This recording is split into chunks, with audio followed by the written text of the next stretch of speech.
Hello everyone, I am the storyteller and I am here to help you today. I know you use this video to fall asleep, so before that, like the video and subscribe to the channel. Also, where are you from and what time are you watching? Now get comfortable and relax. The scratching started 3 weeks after I moved in. I'd just gotten back from another graveyard shift, my eyes burning from 12 hours of server maintenance at the data center. The old building's elevator wheezed its way up to the 7th floor, the top floor, and I stumbled down the dimly lit hallway to my studio apartment. That's when I heard it. A soft, deliberate scraping directly above my door, like fingernails dragging across wood. I stood there, key hovering near the lock, listening. The sound stopped the moment my key clicked into place. Milwaukee winters are brutal, and this one was no exception. The radiator in my studio clanged and hissed like it was fighting for its life, but at least the rent was cheap. The building itself was a relic from the 1920s, all Art Deco facades and creaking bones. My studio was essentially the entire top floor's corner unit, a luxury of space offset by decades of deferred maintenance. Above me was nothing but the attic, accessed through a hatch in my ceiling that the landlord assured me was sealed and hadn't been opened in years. The first few nights I convinced myself the scratching was just the building settling, or maybe pigeons nesting in the rafters. Old buildings make noise. But then my doorbell camera started acting up. I'd installed it myself, a top-of-the-line model with night vision and cloud storage. Every morning when I reviewed the footage from while I was at work, I'd see shadows passing across the lens. Not distinct shapes, just darkness moving where there should be nothing. The timestamps were always between 3 and 4 a.m. But when I'd try to download the clips for closer inspection, the files would corrupt. Every single time. I mentioned it to the building superintendent during one of his rare appearances.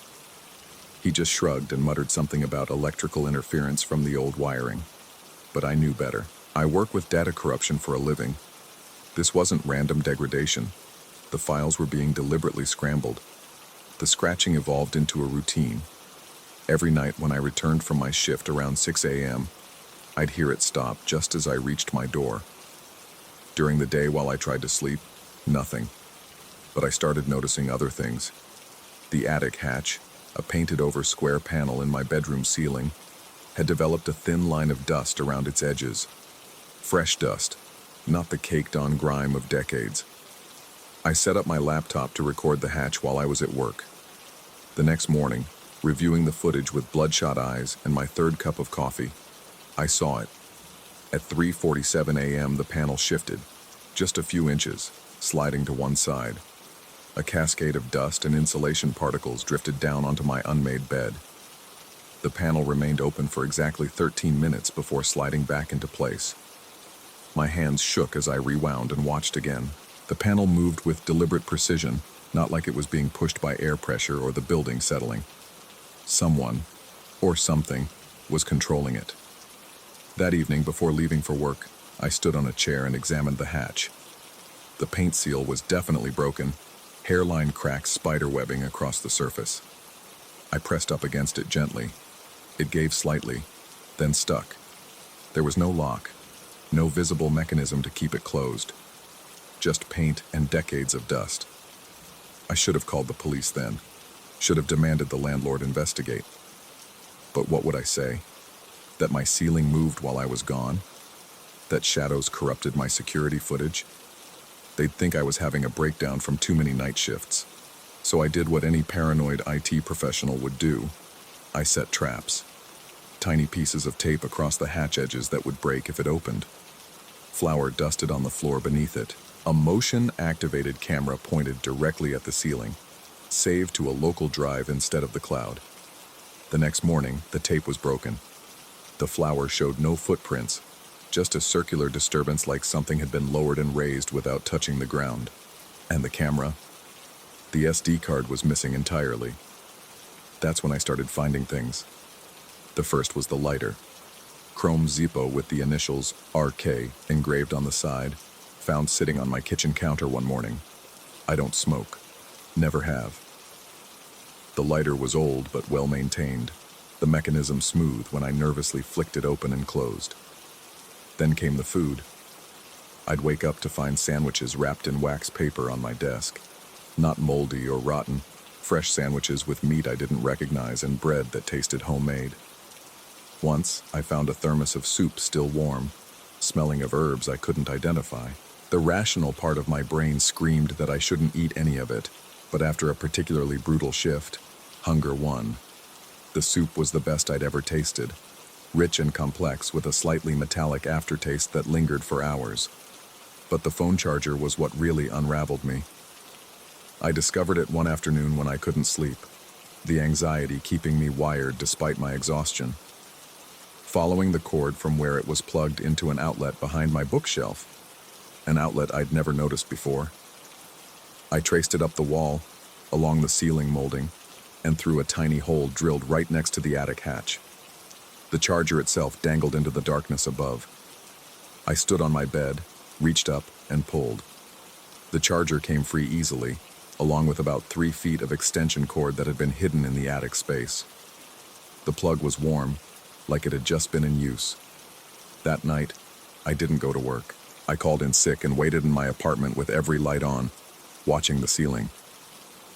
Around 3 a.m., I heard footsteps above me. Not the scratching or settling sounds I'd grown accustomed to, but clear, deliberate footsteps.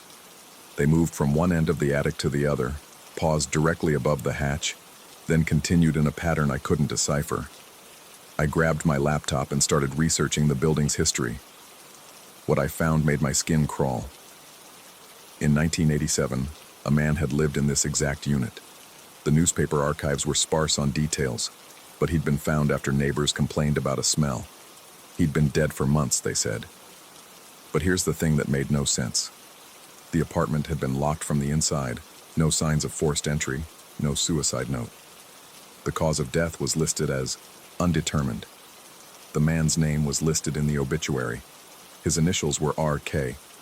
I dug deeper. The building's records showed a peculiarity. Officially, there was no attic access from any of the 7th floor units. The only way into the attic was supposed to be through a locked door in the maintenance area of the basement, which led to a narrow service stairway.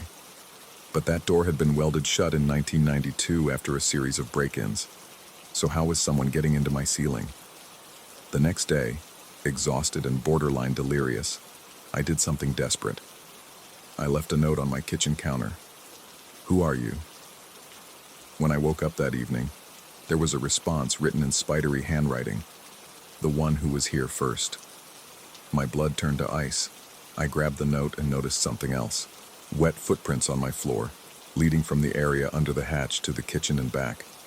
But the prints weren't quite right. They were too narrow, too long, with what looked like an extra joint in the middle of the foot.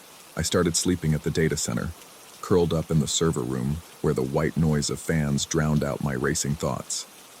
But I had to go back to the apartment eventually. All my things were there, and I couldn't afford to break the lease. When I finally returned 3 days later, the apartment was different. Nothing dramatic, just subtle wrongness. My furniture had been moved, only by inches, but enough that I kept bumping into things. The food in my refrigerator had been reorganized. My bathroom mirror had been cleaned, but only in a perfect circle at a height about 8 inches above my eye level. And there were more notes scattered throughout the apartment like breadcrumbs. You work too much. The soup helps you sleep. The old wiring sings at night. Each one in that same spidery script, each one making less sense than the last. I set up one final test. I bought a carbon monoxide detector, thinking maybe I was being slowly poisoned by a leak, hallucinating everything, but the levels were normal. I bought an EMF detector, wondering if electromagnetic fields were affecting my brain. Nothing unusual. I even had my blood tested for drugs. Clean. One night, I pretended to leave for work, but doubled back, hiding in the stairwell with a clear view of my door. I waited 4 hours, fighting off sleep, watching. Nothing happened. But when I finally gave up and entered my apartment, there was fresh food on my counter and wet footprints on the ceiling. The ceiling. The footprints were on the ceiling. That's when I understood. The thing living above me. It didn't follow the same rules. It didn't need doors or stairs. The attic hatch wasn't its entrance. It was its window into my world. It had been there all along, maybe since before the building was even built, existing in the spaces between spaces. I write this now from my apartment, where I've decided to stay. The scratching has become almost comforting, a reminder that I'm not alone. The food it leaves is getting better, more elaborate. Last night there was a full roasted chicken that tasted like it had been marinated in memories. The notes have evolved too. They tell stories now, fragments of lives lived in this space over decades. RK was just one of many. They've all shared this apartment with the thing above, some knowingly, some not. Some fought it, some fed it, some simply coexisted. I found one final piece of evidence yesterday, hidden behind a loose baseboard.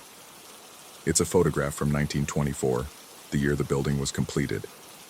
It shows the construction crew standing in front of the unfinished 7th floor. But there, in the skeletal framework where the attic would be, there's a shadow that doesn't match anything else in the photo.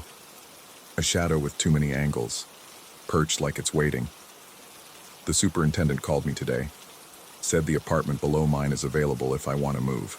The current tenant is leaving suddenly. Something about noises from above, scratching in the ceiling. I told him I was happy where I was. Tonight, when I get home from my shift, I know the scratching will stop just as I reach my door. But now I understand it's not stopping because I've arrived. It's stopping to listen, to make sure I've come home safely. The hatch hasn't opened in 3 days, but I can feel it up there, waiting. Not malevolent, just present. Existing alongside me in this space we share, this boundary between what's real and what's possible. Sometimes, late at night when I can't sleep, I stand on my bed and press my palm against the hatch. It's warm, always warm, pulsing with something that might be a heartbeat, or might be the building's ancient circulation. I've started leaving my own notes on the counter. Simple things. Thank you for the soup. The chicken was perfect. I fixed the wireless router. This morning I found a response that made me laugh, a sound I hadn't made in weeks. The Wi-Fi password is in the walls. I'm not crazy. I've checked and rechecked every possible explanation. The thing above me is real as anything can be in the spaces where reality gets thin. It's been here longer than the building, longer than the city maybe, and now it's chosen me, or perhaps I've chosen it, to share this strange existence. The scratching is starting again. It's almost 6 a.m., time for me to head home. But I've been thinking, if it can walk on my ceiling, if it can exist in spaces that shouldn't be there, then maybe the apartment isn't what I thought it was. Maybe I'm not living on the top floor at all. Maybe I'm living in the space between floors, in a pocket of reality that only exists when observed. Or maybe, and this thought comes to me only in the drowsy moments before sleep, maybe I'm the one living in the attic. Maybe I'm the thing that scratches. Maybe the notes I find are the ones I've written to myself, and the footprints on the ceiling are mine from when I walk in the real apartment above, the one where RK still lives, still leaves his lighter on the counter, still makes soup that tastes like memories. The hatch is opening now. I can feel it even from here at work, miles away. Something is coming through, or maybe something is going home. I should be terrified, but all I feel is a strange anticipation, like when you're about to remember something important you'd forgotten. Tonight, when I get back, I think I'll leave the lights off. I think I'll finally see what's been sharing my ceiling. The scratching isn't stopping anymore when I reach my door. Now it's matching my heartbeat, synchronized to my breathing. We're learning each other's rhythms, the tenant above and I. Or maybe we always knew them. Maybe we've always been the same. Story 2. The notebook arrived on a Tuesday morning, wrapped in brown paper that smelled of mothballs and decay. I found it propped against my apartment door. No postmark, no return address. Just my name written in spidery handwriting that seemed to crawl across the package. Inside, tucked between pages of meticulous sketches, was a note on yellowed paper. Don't descend the steps. I'd been running my urban exploration blog for 3 years, documenting forgotten places where nature reclaimed human ambition. The retired professor who sent this, a man I'd met only once at a historical society lecture, had vanished into what his colleagues called a necessary retreat for his health. But his sketches spoke of obsession, page after page depicting a stone cistern hidden somewhere in the Appalachian wilderness, each drawing more detailed than the last, showing angles impossible to capture from a single vantage point. The sketches pulled at something deep in my chest, a sensation like hooks beneath my ribs. Each page revealed new details. The weathered limestone blocks fitted without mortar, the iron ring set into the capstone, the peculiar symbols carved around the rim that resembled no language I recognized. The professor's notes, scrawled in margins, mentioned coordinates that led to a trailhead 40 miles from any town worth naming. I should have left it alone, should have filed it away with the other tips that led nowhere. But that night, as I uploaded photos from an abandoned textile mill to my blog, I found myself tracing the cistern's outline with my finger, feeling the paper's texture as if it might reveal secrets through touch alone. The drive took 6 hours through progressively narrowing roads, until asphalt gave way to gravel, then dirt, then barely a suggestion of a path between trees. My GPS lost signal 2 hours from the coordinates. The October air bit through my jacket as I shouldered my pack, checking my camera equipment one final time before heading into the woods. The trail markers matched the professor's sketches perfectly, too perfectly. Every bent tree, every distinctive rock formation appeared exactly as drawn, as if the forest had frozen in place since his visit. The path wound upward through stands of oak and maple, their leaves the color of dried blood in the afternoon light. 3 miles in, I found the first arrow. It was carved deep into an ancient oak pointing back the way I'd come. Fresh sap wept from the wounds in the bark. The cuts couldn't have been more than a day old. A few yards further, another arrow on a different tree also pointing backward. Then another, and another, an entire chorus of trees screaming silently for me to turn around. The temperature dropped as shadows lengthened. My breath came out in clouds despite the season. The forest had gone quiet. No birds, no insects. Just the sound of my boots crushing leaves that seemed too loud, too sharp, as if the woods were amplifying every step to announce my presence. I found the cistern, just as the sketches promised, in a clearing where the trees pulled back as if repulsed. The stone structure rose from the earth like a tumor, its limestone blocks green with moss except for the top, which gleamed white as exposed bone.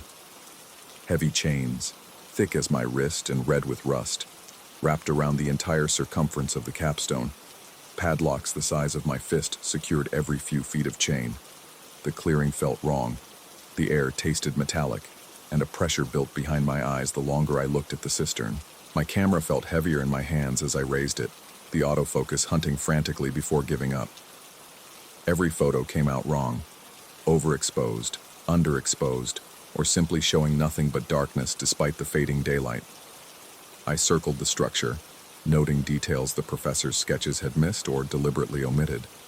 Scratches in the stone that might have been words in a language that predated writing. Stains that looked organic, as if something had seeped up from below rather than spilled from above. The chains weren't just wrapped. They were woven in a pattern that hurt to follow with my eyes, a complexity that suggested purpose beyond simple security. The sun touched the horizon. In the dying light, I saw them. Footprints in the dirt around the cistern, dozens of them, all facing inward. All stopped exactly 3 feet from the stone, as if an invisible barrier held them back. Some looked fresh. Others had been there long enough for moss to grow in the depressions. My phone, useless for navigation, still showed the time. 6:47 p.m. Darkness would come fast in these mountains.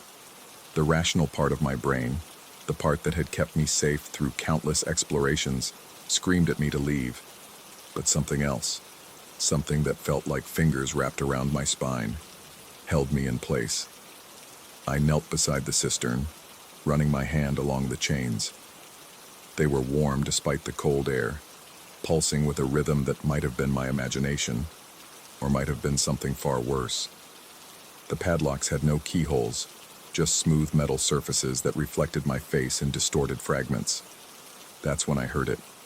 A sound from below the stone. Not quite breathing, not quite whispering, but something between the two. A wet, organic sound that made my teeth ache. The chains creaked, tension running through them like a shiver.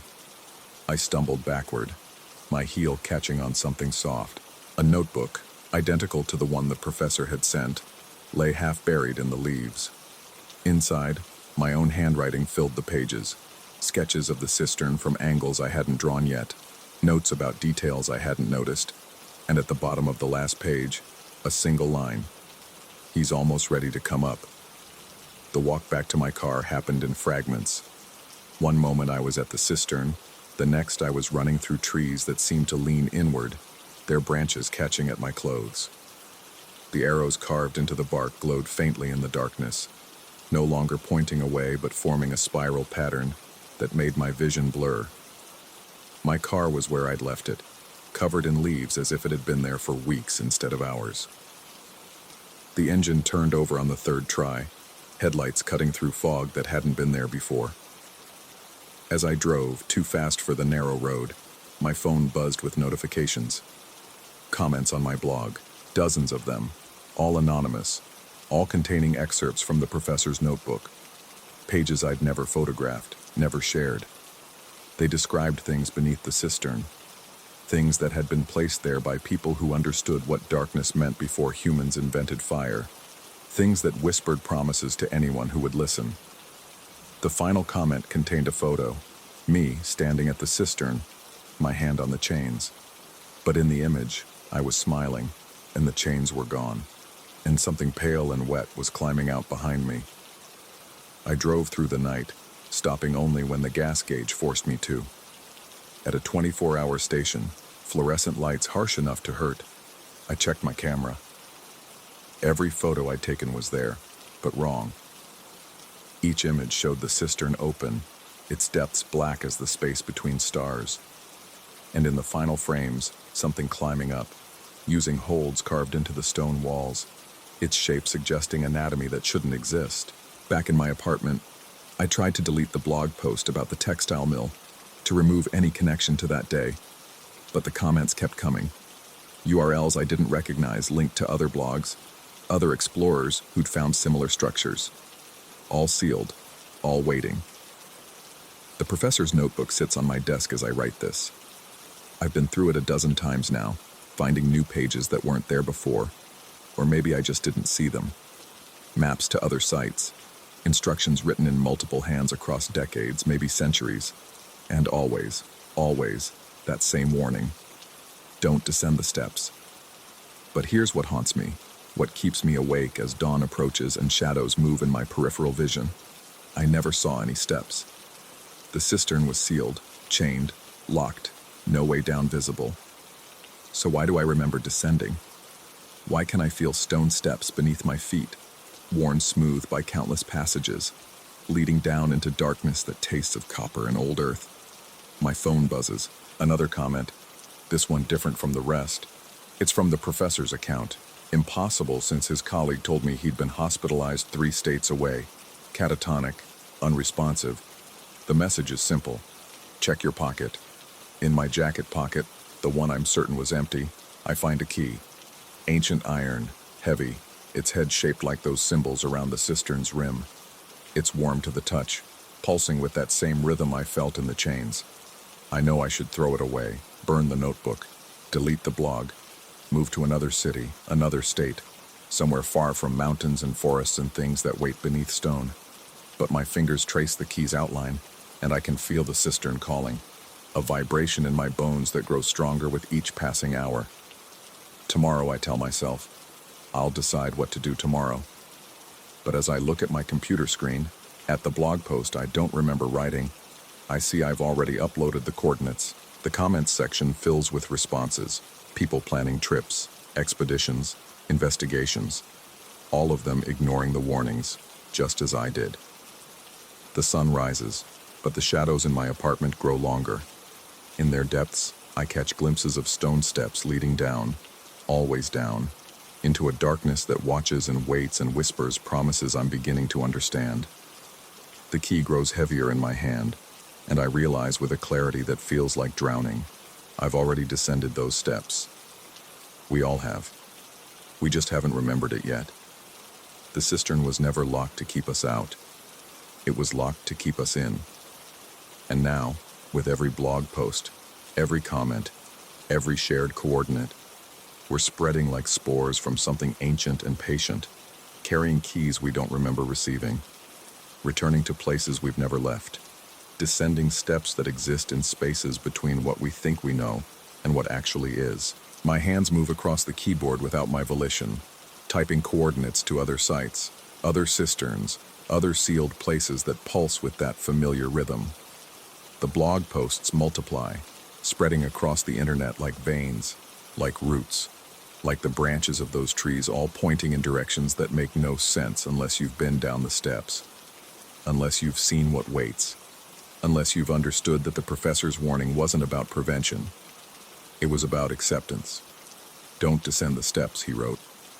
But he never said we had a choice.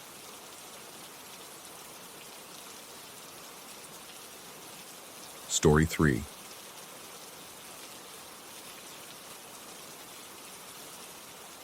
The first thing you notice about working nights is how buildings breathe differently when they're empty. The Millbrook Community Center exhales through its vents at 11:47 every night, a long mechanical sigh that runs through the ductwork like something settling into sleep. I've been mopping these floors for 3 months now, long enough to know the building's rhythms, the tick of cooling pipes, the hum of fluorescent ballasts, the way the east wing door catches and whistles when the pressure changes. What I didn't know until last Tuesday was that behind the Little Sprouts daycare playground, hidden by a row of overgrown forsythia bushes, someone had installed a new iron gate. I found it while trimming back the hedges that border the playground. The maintenance supervisor had complained about parents saying the bushes looked unprofessional, so there I was at 2 a.m. with hedge clippers, working by the security light's amber glow. When I pushed through a particularly dense section, my clippers hit metal. Black iron, fresh paint still tacky in spots, formed an ornate gate about 4 feet high. Beyond it, arranged in a rough semicircle, stood 6 headstones. The limestone markers were soft with age, their faces furred with lichen that glowed pale green in the security light. I could make out dates, 1743, 1751, 1748, but the names had worn to suggestions. The ground around them was undisturbed, covered in the same crabgrass and clover as the rest of the field. No cemetery fence, no historical marker, just these 6 stones enclosed by a gate that hadn't been there the week before. I checked the work orders on my phone. Nothing about a gate installation, nothing about historical preservation. The most recent maintenance request for this area was my hedge trimming assignment. The rational part of my brain, the part that had worked warehouse jobs and cleaned office buildings for 15 years, told me there was an explanation. Some historical society project. A memorial garden the daycare was planning, but standing there in the amber light, feeling the new paint stick to my fingers, I couldn't shake the feeling that the gate wasn't meant to keep people out. It was meant to keep something in. I went back to my cart, left the hedges half trimmed, and decided to ask about it in the morning. But when morning came, when the daycare director arrived at 6:30 with her coffee and her cheerful exhaustion, I found myself saying nothing. The words stuck in my throat like I was trying to speak underwater. I just nodded when she thanked me for starting on the hedges, promised I'd finish them tonight. That's when I noticed the phone number on the daycare door. 440-555-0666. The area code was right for northeastern Ohio, but I'd never seen a legitimate business number end in 66. When I mentioned it to the director, casually, like I was making conversation, she laughed. I know, right? We've been trying to get it changed for years, but the phone company says it would mess up their whole exchange system. Parents sometimes comment, but... She shrugged, already distracted by a text on her phone. I finished my shift and drove home as the morning school buses started their routes. My apartment, a 1-bedroom above a pizza shop, was dark and stuffy. I lay in bed thinking about those headstones, about the way the lichen had seemed to pulse in the security light. By the time I fell asleep, the sun was high and hot, and I dreamed of iron gates opening and closing like mouths. When I returned that night, the building felt different. Not wrong exactly, but expectant, like a theater just before curtain rise. I started my routine, checking doors, emptying trash, setting up my cleaning cart. But I kept finding myself drawn to the windows that faced the playground. The gate was still there, a dark shape against the darker field. The security light had burned out. At 11:47, the building exhaled as usual. But this time, there was something else. A phone ringing. The sound came from the daycare wing, a classic bell tone that echoed off the walls. I followed it to the front desk, where an old beige phone, the kind with an actual bell inside, sat silent. The ringing continued, seeming to come from the walls themselves. The caller ID display showed internal 0666. I picked up the receiver. Static, but not random. It had a rhythm, a pattern like breathing or like something trying to form words. I hung up. The ringing started again immediately. This time I ignored it, pushed my cart toward the main hallway. The ringing followed me, jumping from phone to phone as I passed each room. The community center had been renovated 2 years ago, all the phones replaced with a modern VoIP system. But tonight, in every room, I could see the ghost outlines of old phones, like after images burned into the walls where they used to hang. The ringing stopped at exactly midnight. I spent the rest of my shift in the lobby, mopping the same section of floor over and over, avoiding the daycare wing entirely. When morning came, when the early staff started arriving, everything looked normal. The director smiled at me, mentioned how nice the floors looked. I smiled back, my face feeling like a mask that might crack if I moved too suddenly. The next night, I arrived to find the water fountain in the children's corridor running. Not broken, not stuck, running in a steady, controlled stream. I turned it off. 5 minutes later, it was running again. The water was ice cold and tasted of minerals, of deep earth, though the building used city water. I turned it off again. This time I watched. At exactly 12:17, the handle depressed by itself. A slow, deliberate movement, like an invisible hand pressing down. The water ran for 30 seconds, then stopped. That's when the motion sensors started. The children's corridor has sensors every 20 feet, little white boxes that turn on path lighting for nighttime bathroom trips during sleepovers or evening events. They started lighting up in sequence, one after another, tracking movement from the fountain toward the side door, the door that faced the playground, the door nearest the gate. I followed the lights, my footsteps echoing in the empty hallway. Each sensor triggered just ahead of me, as if something was walking the same path, always a few steps in the lead. At the side door, I pressed my face to the window. The gate stood open. I knew with the kind of certainty that bypasses thought, that it had been closed when I arrived. The gap was narrow, maybe 2 feet, but in the darkness beyond I could see something pale. Not moving, not exactly, but shifting, like lichen growing in time-lapse, like text being written by an invisible hand.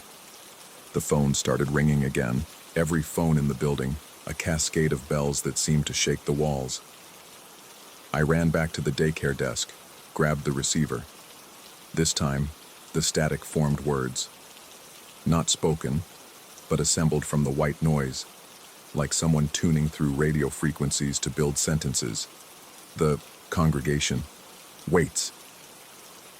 I slammed the phone down so hard the plastic cracked. The ringing stopped, but the silence that followed was worse. It had weight, presence, like something massive holding its breath. I abandoned my cart, my supplies, everything. Grabbed my keys and headed for the exit, but my legs wouldn't carry me there. Instead, they walked me back to the children's corridor, to the side door, to the window that faced the playground. The gate was closed now, but arranged in front of it, laid out in a perfect line on the grass, were 6 small objects. I had to press my face against the glass, cup my hands around my eyes to block the reflection, to make them out in the darkness. 6 old telephone receivers, the kind from rotary phones, their cords severed and arranged like roses on a grave. I don't remember the rest of that shift. I came to myself at dawn, sitting in my car in the parking lot, watching the daycare teachers arrive. My hands were dirty, soil under my fingernails, though I had no memory of being outside. The director knocked on my window, asked if I was feeling all right. I told her I was coming down with something, might need a few nights off. But I came back. Of course I came back.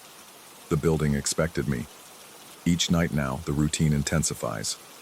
The phone calls come in patterns. 3 rings, pause, 3 rings, pause, like a ceremony being performed. The water fountain runs at 12:17, 2:17, and 4:17, each time for exactly 30 seconds.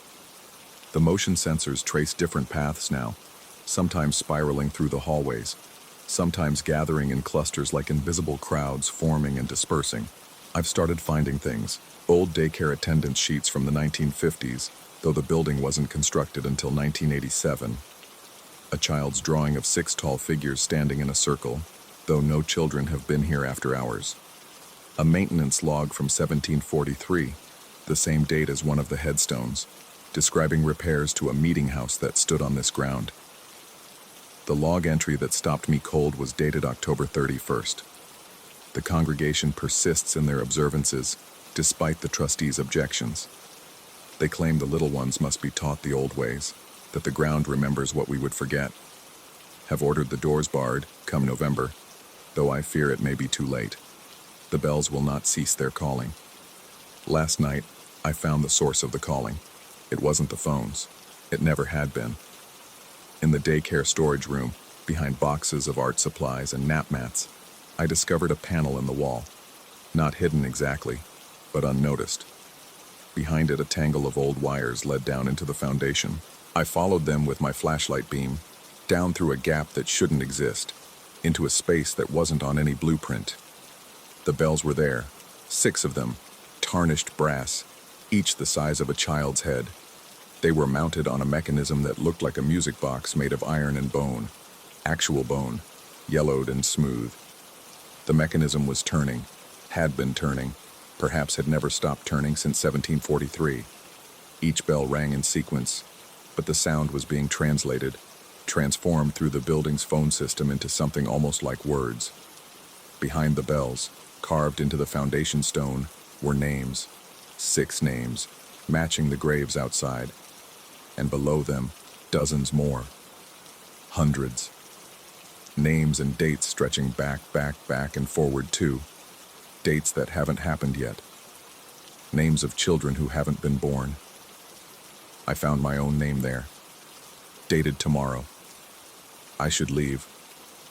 I should quit. Move. Forget this place exists. But every morning when my shift ends, when the sun rises and the daycare fills with the chaos of living children, the memory fades like a dream. It only comes back when I return at night, when I see the gate, when the building starts its breathing. Tonight, standing in the children's corridor at 3 a.m., I watch the water fountain begin its cycle. The motion sensors light a path I've never seen before, not to the side door, but to a wall that should be solid. As I approach, I can see the outline of a door that was plastered over, painted to match the cheerful yellow of the daycare walls. Through the paint, through the plaster, something presses against the surface from the other side, the shape of small hands. The phone rings. This time I don't need to answer to hear the message. It comes through the walls, through the pipes, through the very air. The congregation gathers. The little ones remember. The ground keeps what was given. I understand now why the gate wasn't meant to keep people out. We're already in. We've always been in. The building isn't haunted. It's a machine. A mechanism designed to do something specific at specific times, and we're just the gears that keep it running. The daycare, with its bright colors and alphabet posters, is camouflage. The real purpose happens after dark, in the mechanical precision of bells and water and light, calling something that was never quite buried, never quite gone. Tomorrow, according to the stone, is my date. But tomorrow never comes for night janitors. There's only the endless loop of darkness and duty, of cleaning and maintaining, of keeping the machine running for purposes we're not meant to understand. The water fountain stops. The lights go dark. In the silence, I hear the gate opening, though I'm nowhere near a window. Metal scraping against metal, a sound like breathing, like something vast and patient drawing closer. I return to my cart, resume my mopping. The fluorescent lights flicker in a pattern that might be code, might be language, might be laughter. At 4:47, the building will inhale instead of exhale, and something will shift. The daycare rooms will rearrange themselves in ways that won't be noticed come morning. The children's drawings on the walls will show different scenes, 6 figures becoming 7, the circle growing wider. My shift ends at 6 a.m. The director will arrive at 6:30. She'll thank me for my work, mention how clean everything looks. I'll nod and smile and go home to my apartment above the pizza shop. I'll sleep through the day and dream of iron gates and limestone markers and the sound of small hands pressing against walls that shouldn't exist. And tomorrow night, because there's always a tomorrow night for those of us who work in the spaces between day and darkness, I'll come back. The building expects me. The congregation waits. The ground remembers. The phone is ringing again. This time, I think I'll answer. After all, it's probably for me.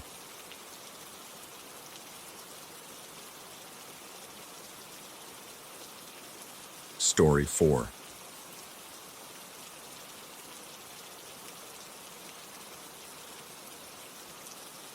The August heat in Phoenix creates mirages that make you question what's real.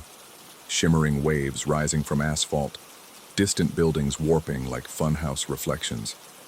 I'd been standing outside the Biltmore Fashion Park for 12 minutes, watching my rideshare app recalculate arrival times, when the man with the orthopedic boot first approached me.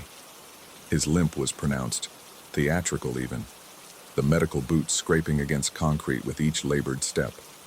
Sweat beaded on his forehead despite the mall's exterior misters working overtime. He gestured toward the covered parking structure, explaining he couldn't manage his shopping bags alone. Something in his eyes, too steady, too watchful, made my skin prickle. I declined politely, citing my incoming ride. He laughed then, a sound like grinding metal, before disappearing back into the automatic doors. 3 hours later, I saw him again. The gym at my apartment complex stays open until midnight, a selling point that had seemed important during the divorce proceedings when sleep became impossible.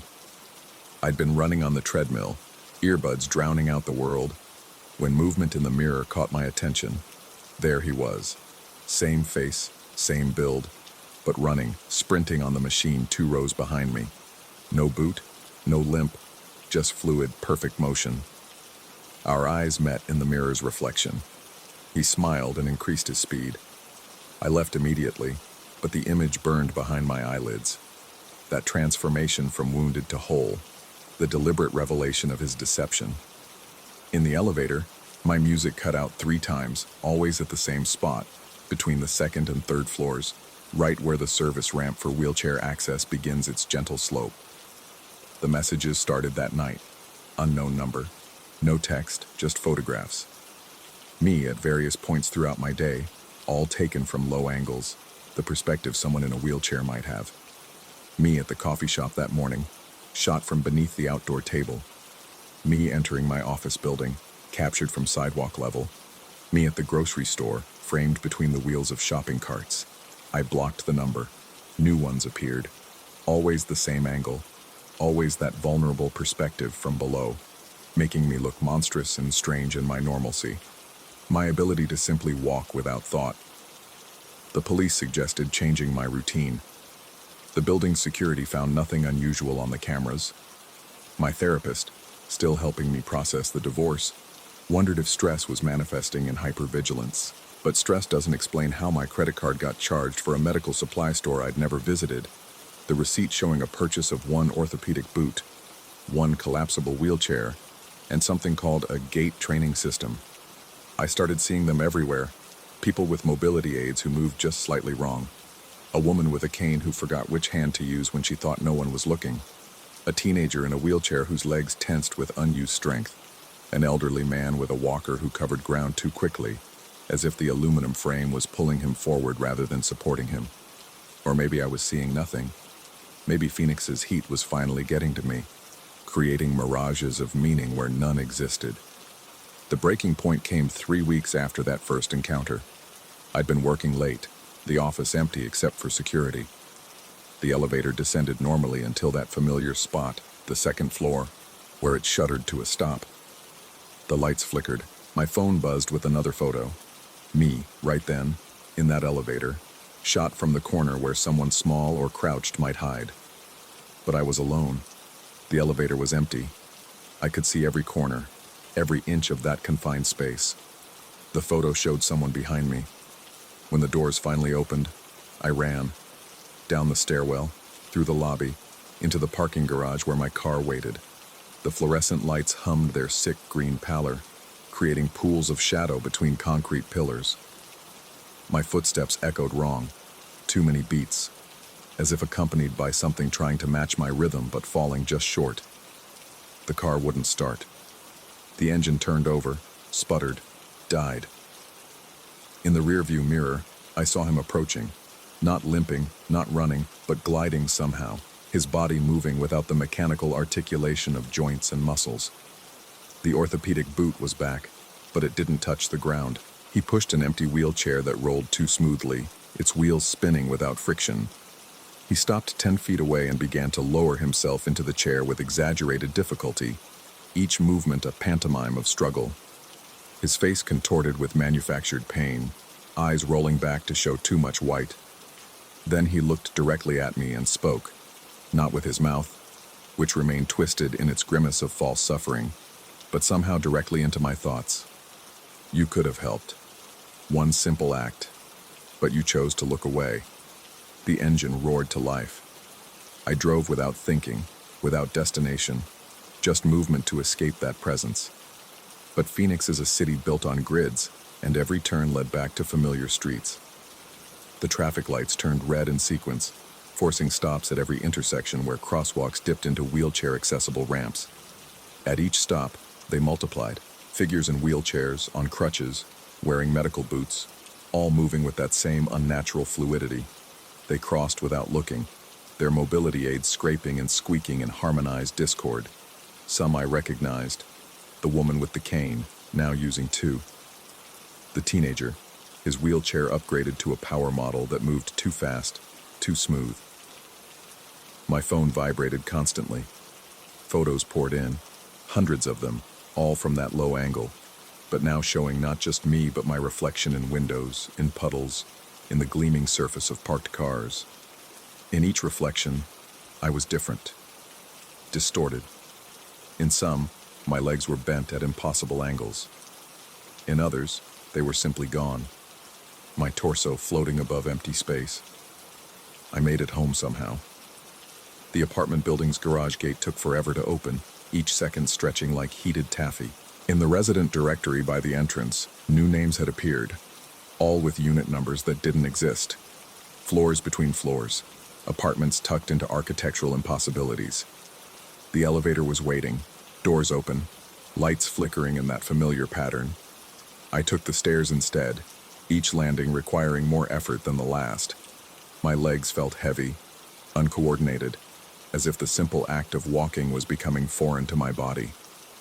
By the 5th floor, I was gripping the handrail, pulling myself up more than stepping. My apartment door was open.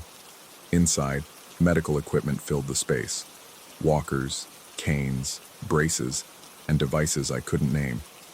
All new, all tagged with my name, all from that charge I hadn't made. In the center of it all sat a single orthopedic boot, identical to the one he'd worn, sized perfectly for my foot. A note was tucked inside. The body learns what the mind refuses to understand.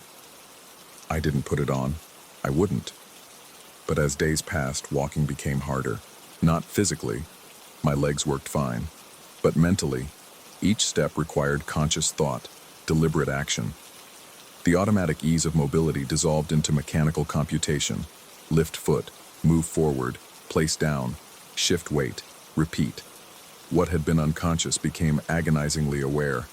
The photos kept coming, showing my gait deteriorating, my posture changing. Videos now too, Surveillance-style footage of me struggling with curbs, hesitating at stairs, moving with the cautious deliberation of someone newly injured. My reflection in shop windows showed me limping, though I felt no pain. Security footage from my building, sent anonymously to my phone, revealed me crawling up the stairs on all fours, though I remembered walking upright. My therapist referred me to a neurologist. The tests showed nothing wrong.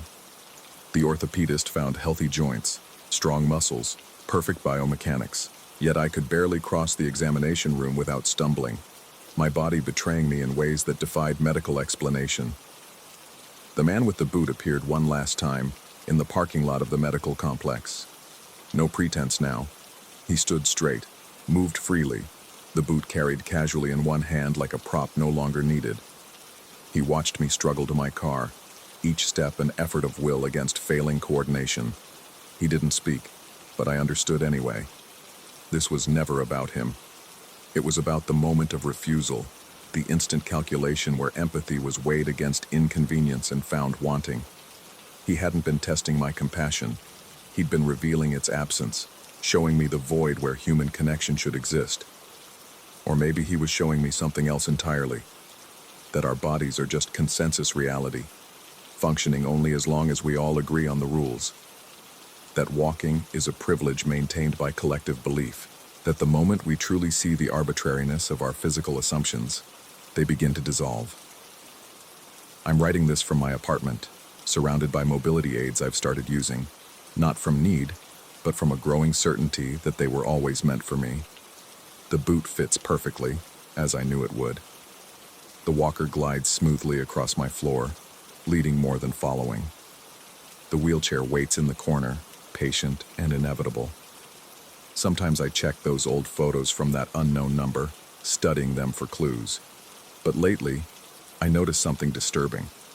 In the newest ones, there's no photographer visible in any reflection, no shadow indicating another person.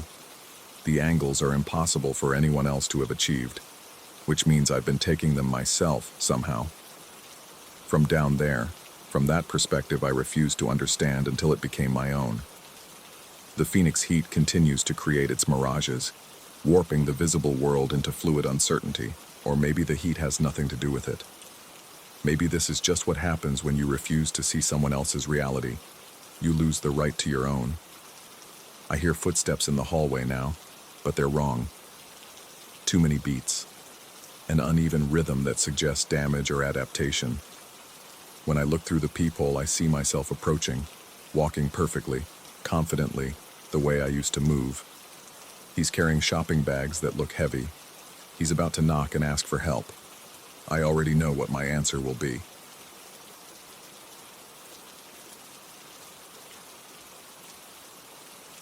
Story 5.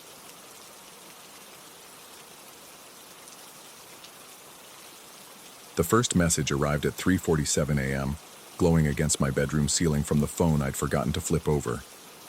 Not a notification buzz, just the screen lighting up, staying lit, as if someone on the other end knew I was awake, knew I was watching. The message itself was nothing special, a meditation app reminder I didn't remember setting.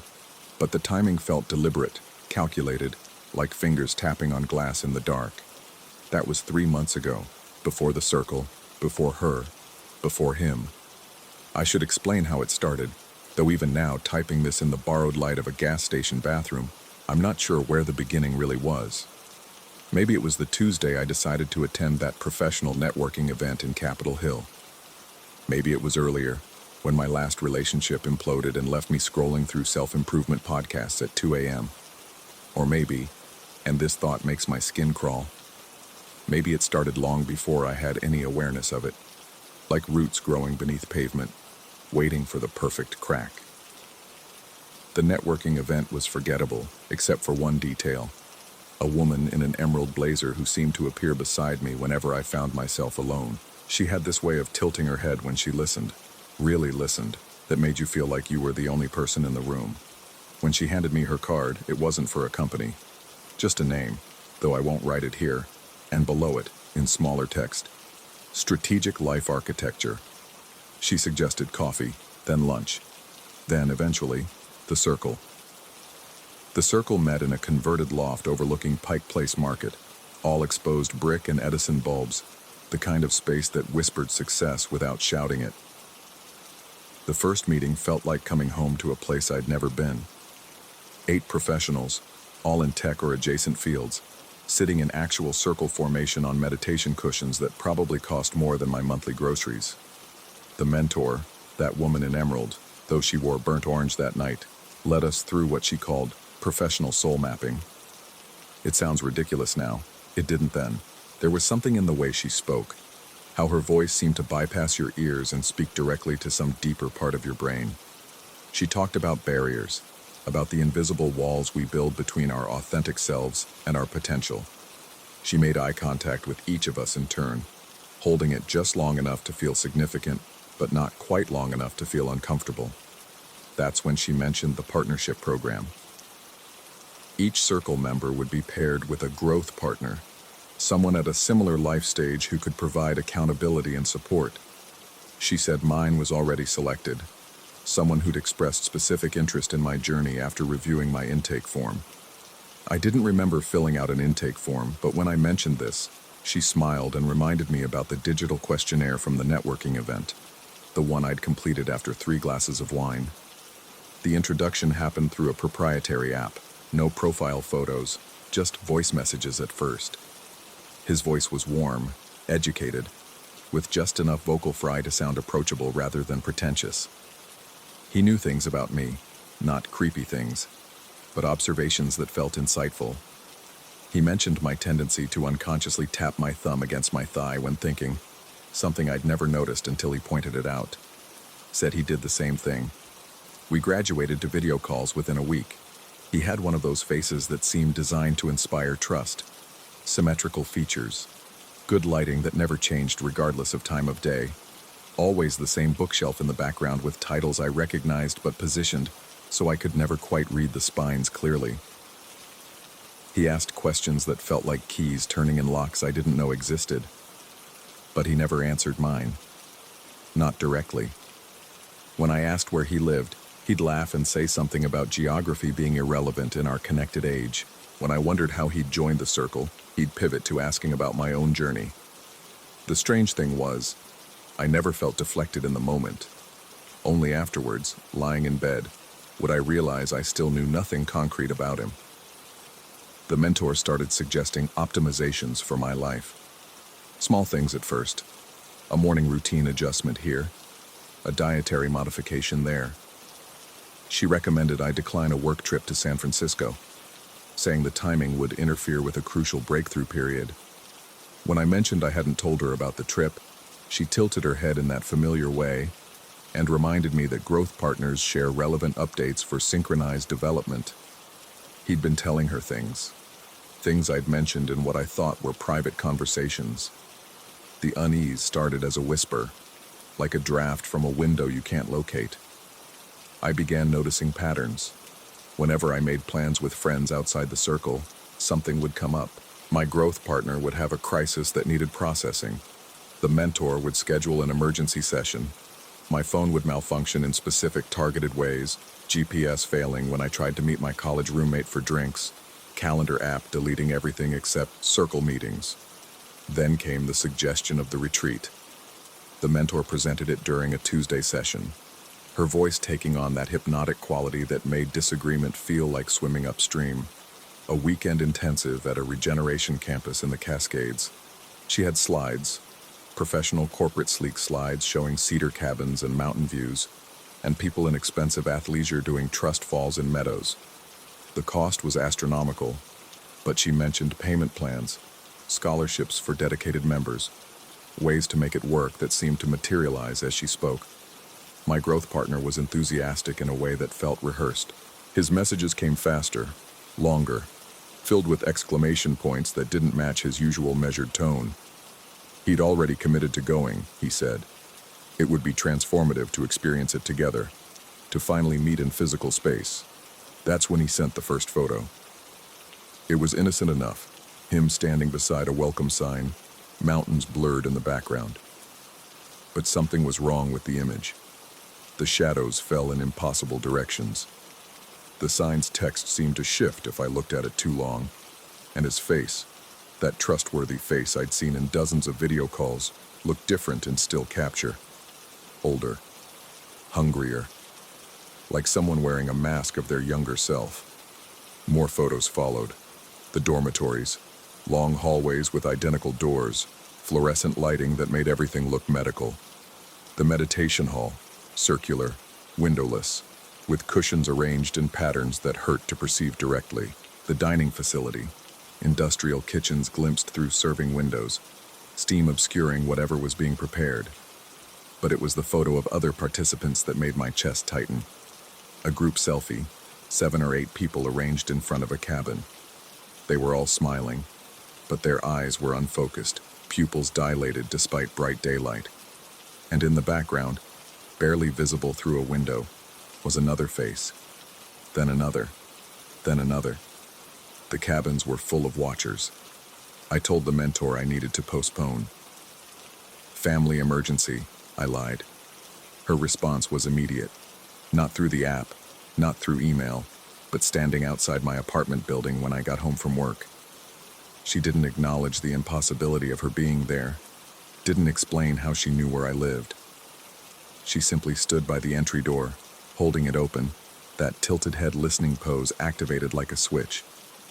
She said she understood my hesitation. Change was frightening. Growth required discomfort. But the circle had invested so much in my development. The growth partner had already traveled to the campus specifically to support my journey. It would be cruel to abandon him now. I asked how she knew I'd been dishonest about the family emergency. She smiled and said honesty was the foundation of transformation. The pressure intensified over the following days. Circle members I barely knew began reaching out. Their messages all variations on a theme. How the retreat had changed their lives. How resistance was just fear manifesting. How disappointed they'd be if I broke the circle of trust. My growth partner's messages became erratic. Long voice notes recorded at odd hours. His words slurring not like intoxication but like someone fighting to stay awake. Or fighting to wake up. He described the campus in detail that didn't match his photos. Walls that breathed. Floors that remembered footsteps. A meditation hall that was somehow larger inside than outside. He said they were preparing my room. He'd seen them carrying in boxes with my name on them. Boxes I'd never packed. I stopped responding. Changed my phone number. Moved to a friend's couch. But the messages found ways through. Emails from addresses that shouldn't exist. Voicemails on phones I hadn't given the number to. Handwritten notes under windshield wipers, in coat pockets, between pages of books I was reading. All saying variations of the same thing. The circle is incomplete without you. Last week I saw him. Not my growth partner. I still don't know what he really looks like, but another circle member. Someone who'd stopped attending months ago. He was sitting in a coffee shop in Fremont, laptop open, typing steadily. I almost didn't recognize him. He'd lost weight, enough that his clothes hung loose, and his skin had a grayish tint, like someone who hadn't seen natural light in weeks. I sat down across from him. He didn't look up. I said his name. No response. No. I waved my hand in front of his face. Nothing. Then I saw his screen. He was typing the same sentence over and over. The circle provides. The circle protects. The circle persists. His fingers never stopped moving. His eyes never blinked. I ran. Now I'm driving east, no destination in mind except away. But every motel clerk seems to tilt their head when they listen. Every highway sign seems to point toward mountains. Every phone call, even to numbers I know are safe, starts with a moment of silence that feels like held breath. The mentor sent one final message yesterday. Not threatening, almost gentle. She said the campus was patient. The room they'd prepared for me would wait. The circle, once joined, could never really be broken, only stretched. She said my growth partner was making wonderful progress. He'd moved into the permanent resident wing. He wanted me to know he was saving the room next to his. She said they all were. I don't know if what I experienced was real. I don't know if the circle was a cult or something stranger. something that existed in spaces between what we accept as possible. I don't know if my growth partner was a person or a construct or something wearing the idea of personhood like an ill-fitting suit. What I know is this. Sometimes at 3:47 a.m. my phone lights up without a notification, just the screen, glowing, staying lit. And in that light, I swear I can see faces pressed against the glass from the inside, watching, waiting, patient as roots beneath pavement, waiting for the perfect crack. I'm running out of gas. There's a station ahead, lit up against the darkness like a beacon. The attendant is standing outside despite the cold, head tilted, listening pose activated. He's smiling like he's been expecting me. The circle is incomplete after all, and every circle, by its nature, closes. Story 6.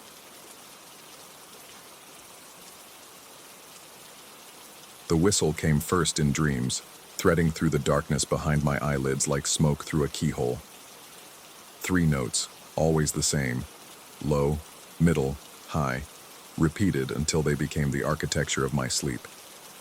I'd bought the Victorian house in Massachusetts 6 months ago, drawn by its Queen Anne turret and the way afternoon light caught in its diamond-paned windows. As an architect, I told myself it was a professional investment, a chance to study authentic period construction. But there was something else, something in how the house seemed to lean forward from its foundation, eager, as if it had been waiting. The dream started my 3rd week there. I'd find myself walking through an orchard that didn't exist, hadn't existed for decades according to the property survey I'd studied. Apple trees heavy with phantom fruit, their branches forming perfect geometries against a sky that was neither day nor night. And always that whistle, pulling me forward through rows of trees that grew more ordered the deeper I went, until they formed corridors, then rooms, then something like a cathedral made entirely of living wood. I'd wake with dirt under my fingernails and the taste of old apples in my mouth.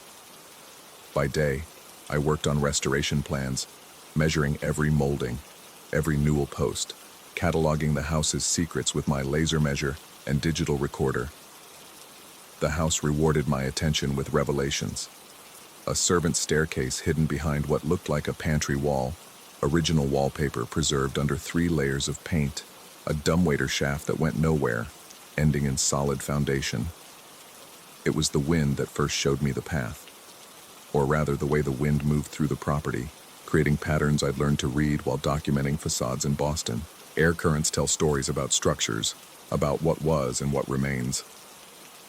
One October morning, coffee cooling in my hand, I watched leaves spiral in a perfect line from my back door toward the woods that bordered the property. Not scattered by random gusts, but pulled along an invisible corridor. I followed. The path wasn't visible to casual observation. You had to understand how shadows fall, how branches grow toward or away from certain influences. My surveyor's eye caught it. A subtle depression in the earth, trees slightly older on one side than the other, marking where something had once divided the forest. Each tree trunk bore faint scars at precisely the same height, old blazes perhaps, or the memory of a fence line long dissolved. The woods belonged to the town, conservation land that hadn't been developed since the 1800s. I'd checked the records, but records lie, or rather, they tell only the official truth. The real truth lives in the landscape itself, in the way moss grows differently where stone once lay, how certain plants won't root where bodies have been. I found the stones a quarter-mile in, following those subtle signs. 7 of them, rough granite blocks each about 4 feet tall, arranged in what my trained eye recognized immediately as a family plot. The arrangement was deliberate. 2 larger stones at the northern corners, 5 smaller ones creating a rectangle maybe 30 by 40 feet. New England is full of such forgotten cemeteries, but this one was different. The stones weren't headstones. They were boundary markers. I ran my hands over the nearest stone. No names, no dates, just patterns in bas relief that might have been decoration or might have been something else. Whorls and lines that seemed random until you looked at them peripherally, then they almost resolved into faces, into hands. into architectural diagrams of impossible buildings. That's when I first heard it outside my dreams. The whistle. Clear as morning, though the air was perfectly still. I pulled out my digital recorder, the one I used for site documentation, making verbal notes about measurements and materials. The red light blinked steadily as I described the stones, their positioning, the strange patterns carved into their faces.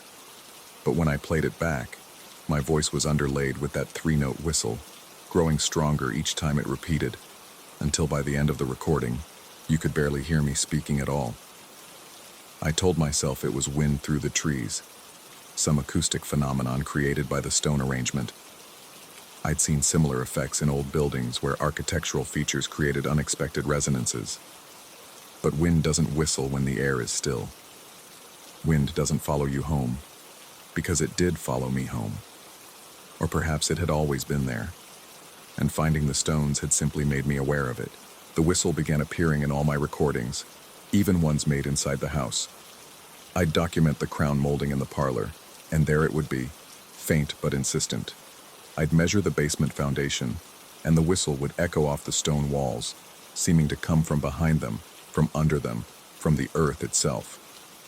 I started mapping the occurrences, plotting them on my restoration blueprints. The whistle was stronger in certain rooms, at certain times. Strongest of all, at 3:17 a.m., a time I discovered by accident when insomnia drove me to work on my plans in the pre-dawn darkness.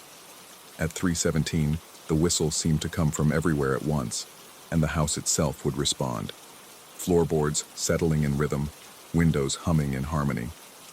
I researched the property obsessively. Town records, genealogical databases, old newspaper archives. The house had been built in 1887 by a man whose name appeared nowhere else in the historical record. Not unusual. Plenty of people vanish from history. But there were gaps. Careful omissions that suggested deliberate erasure rather than simple loss. The town map from 1885 showed an orchard where my house now stood. The map from 1890 showed the house but no orchard, and the surveyor's notes from that year contained a curious phrase: boundaries adjusted per private arrangement. Private arrangements.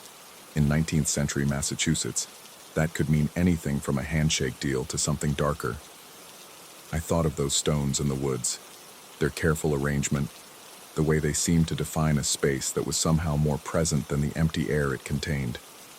I began to dream of meetings in that orchard that no longer existed. Not my dreams, someone else's memories bleeding through.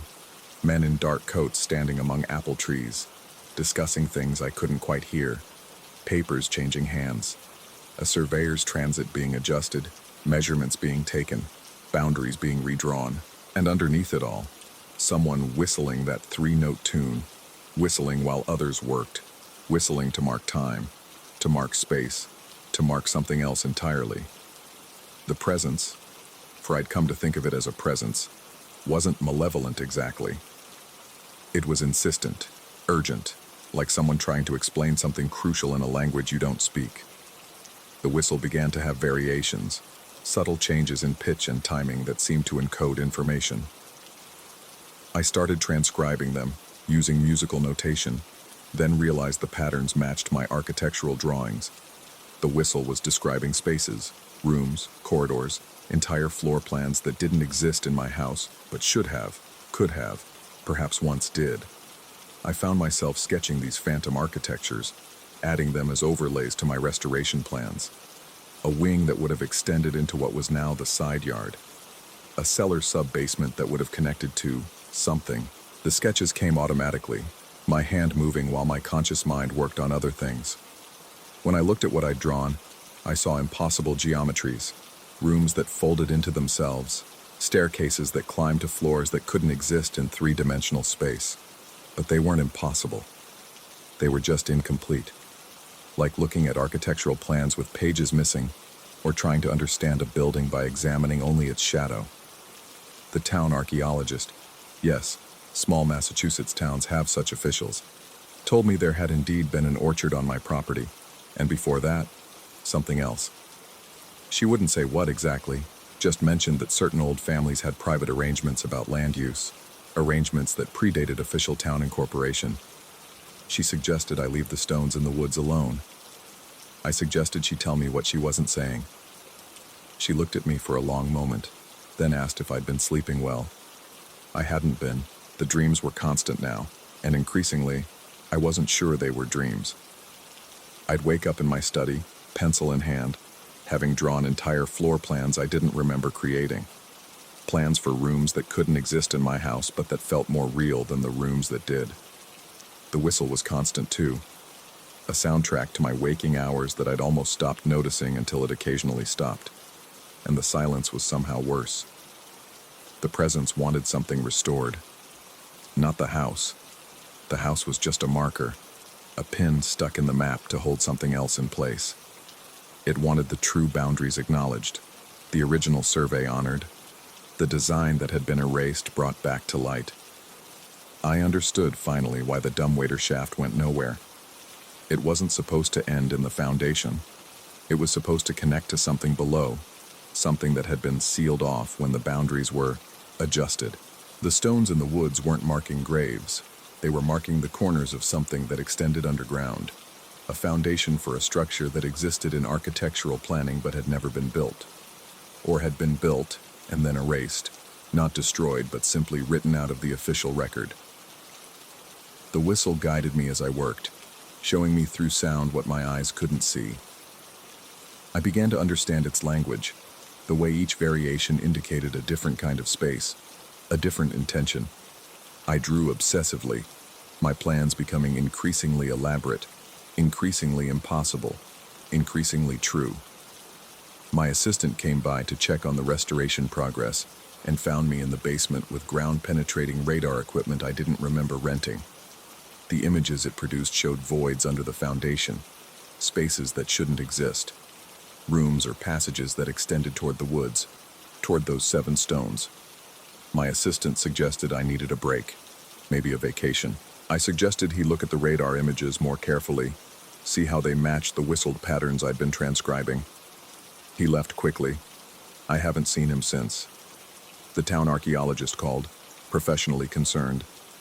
There had been complaints, though she wouldn't say from whom, about unauthorized excavation in the conservation land. I hadn't been excavating, I told her. I'd been surveying. There's a difference. Surveying reveals what's already there. Excavation changes it. But I had been changing things, hadn't I? Or rather, the act of observation was changing things.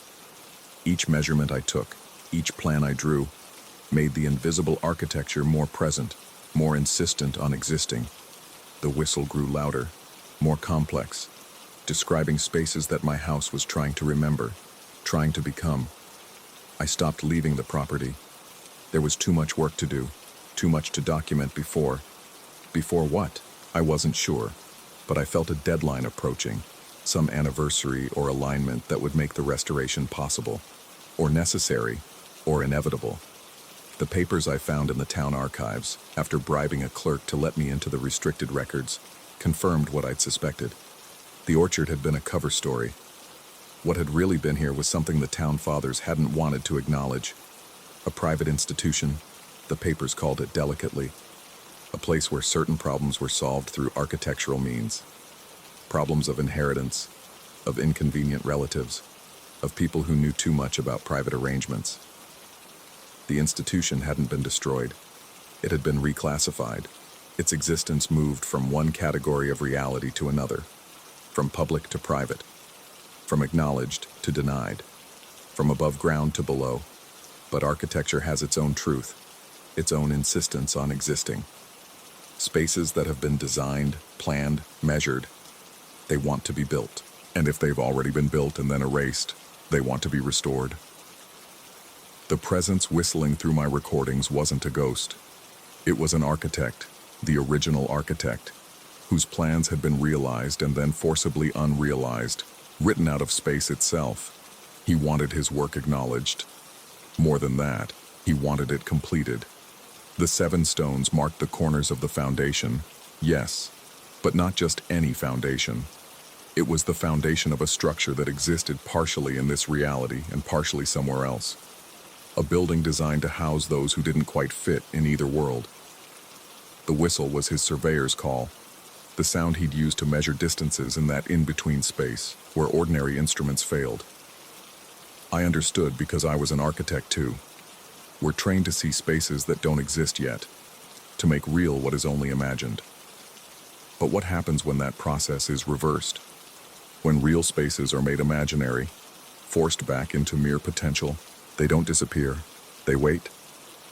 Tonight at 3:17 a.m., I will complete the final measurements. My plans are ready, pages and pages of impossible architecture that makes perfect sense if you understand how space can fold, how rooms can exist in parallel rather than sequence, how a building can be both here and not here simultaneously. The whistle has shown me the way, note by note, measure by measure. I can feel the house preparing itself, settling into new alignments that match the old plans. The dumbwaiter shaft has begun to echo differently, as if it's finally found what it was supposed to connect to. The walls have developed a transparency at certain angles, showing glimpses of rooms that aren't quite there yet, but are becoming more insistent about existing. The restoration isn't about bringing back what was. It's about completing what was interrupted, finishing the design that was abandoned when those private arrangements were made. The architect, the original architect, the presence in the whistle, he wasn't erased because his work was wrong. He was erased because it was too right, too successful at creating spaces that challenged the boundary between categories of existence. I've stopped wondering if I'm losing my mind. That's the wrong question, based on the wrong assumptions about what minds are, what space is, what architecture can do when it's designed by someone who understands that buildings aren't just containers. They're arguments about reality. The whistle has stopped now. Not silent, completed. The final note hangs in the air of my study, in the recordings, in the spaces between the walls. It's waiting for me to add my note, my measurement, my line on the plan that will close the circuit and make the design whole. I can see the orchard again, superimposed on my lawn like an architectural overlay. But now I understand it was never an orchard. The trees were pillars, supporting something vast and invisible, a structure that exists in the gaps between acknowledged reality. The 7 stones weren't marking boundaries. They were load-bearing elements, holding up an architecture of absence. My pencil moves across the paper, adding the final measurements. The house shivers, recognizing itself in the plans, remembering what it was always meant to be. In the woods, I know the stones are warming, accepting weight they've been denied for over a century. I am not losing my mind. I am finding someone else's, preserved in whistle notes and wind patterns, in shadows that fall wrong in spaces that echo with sounds that haven't been made yet, or have been made and forcibly forgotten. The restoration will be complete soon. The house will be whole. The design will be realized. And those private arrangements, those careful erasures, those deliberate forgettings, they will be unmade, line by line, measure by measure, until what was hidden is revealed, and what was revealed can finally, impossibly, become real. Story 7. The alarm wouldn't stop shrieking until I slammed the closet door shut.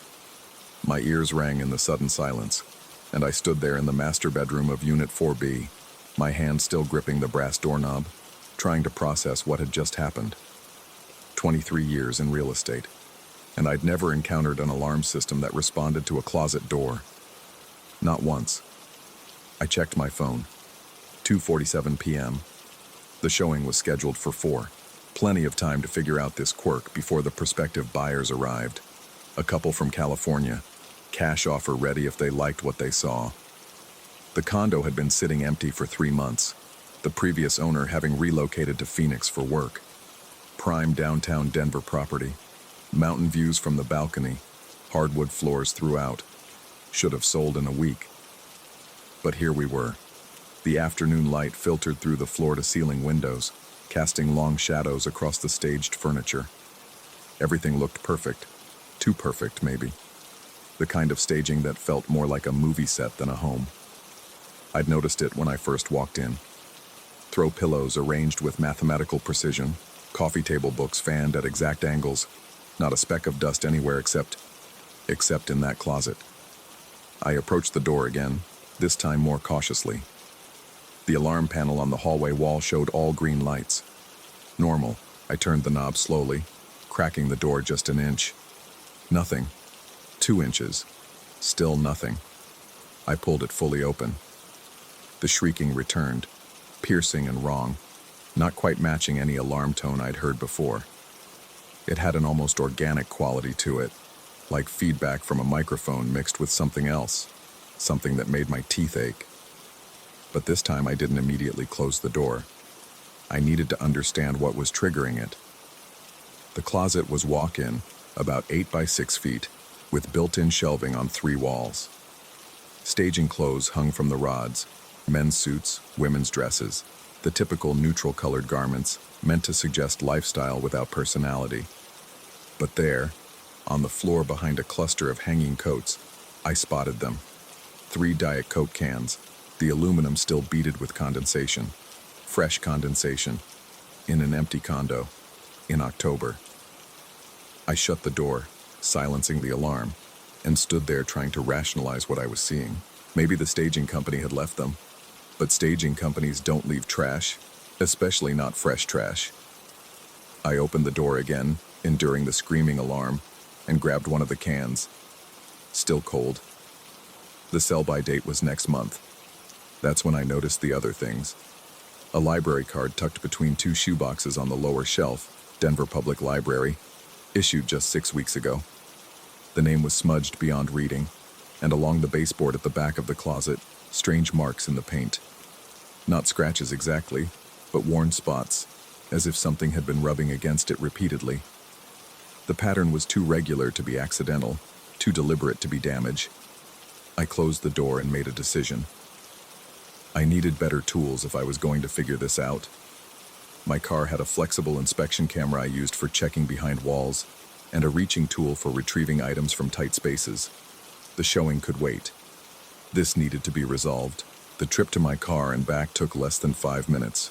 But when I returned to 4B, something felt different. The staging pillows on the couch had shifted, just slightly, but I noticed these things. One was now leaning against the arm instead of standing upright. A coffee table book that had been closed was now open to a page showing black and white photographs of abandoned buildings. My rational mind said the building's maintenance staff must have come through. But the front desk hadn't mentioned anyone going up, and I'd locked the door behind me. I returned to the bedroom, tools in hand. This time, I was ready for the alarm. I opened the closet door and let it scream while I worked. The inspection camera was a small LCD screen attached to a flexible cable with a tiny camera and LED light at the tip. I threaded it behind the clothes, past the soda cans, toward those strange marks on the baseboard. The baseboard had a gap. No, not a gap. A panel. The marks weren't from rubbing. They were from fingers. Fingers pulling at the edge of what looked like a false panel, painted to match the surrounding wall but not quite flush. I angled the camera to see behind it. The screen showed a dark space extending back into what should have been the wall. But walls don't have spaces like this. This was intentional architecture, a void between the closet and what I realized must be the building's HVAC shaft. The space was maybe 18 inches wide, just enough for... On the screen, something moved. Not quickly, not dramatically, just a subtle shift in the darkness. Then I saw them. Fingers, pulling back from the camera's LED light, retreating deeper into the shadow. I jerked the camera back so hard I nearly dropped it. The alarm was still screaming, but now it seemed quieter compared to the pounding of my heart.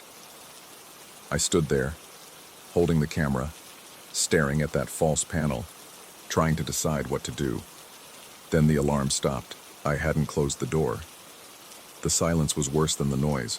It pressed against my eardrums, thick and expectant. I heard my own breathing, harsh and quick. I heard the hum of the building's ventilation. And underneath it all, I heard something else.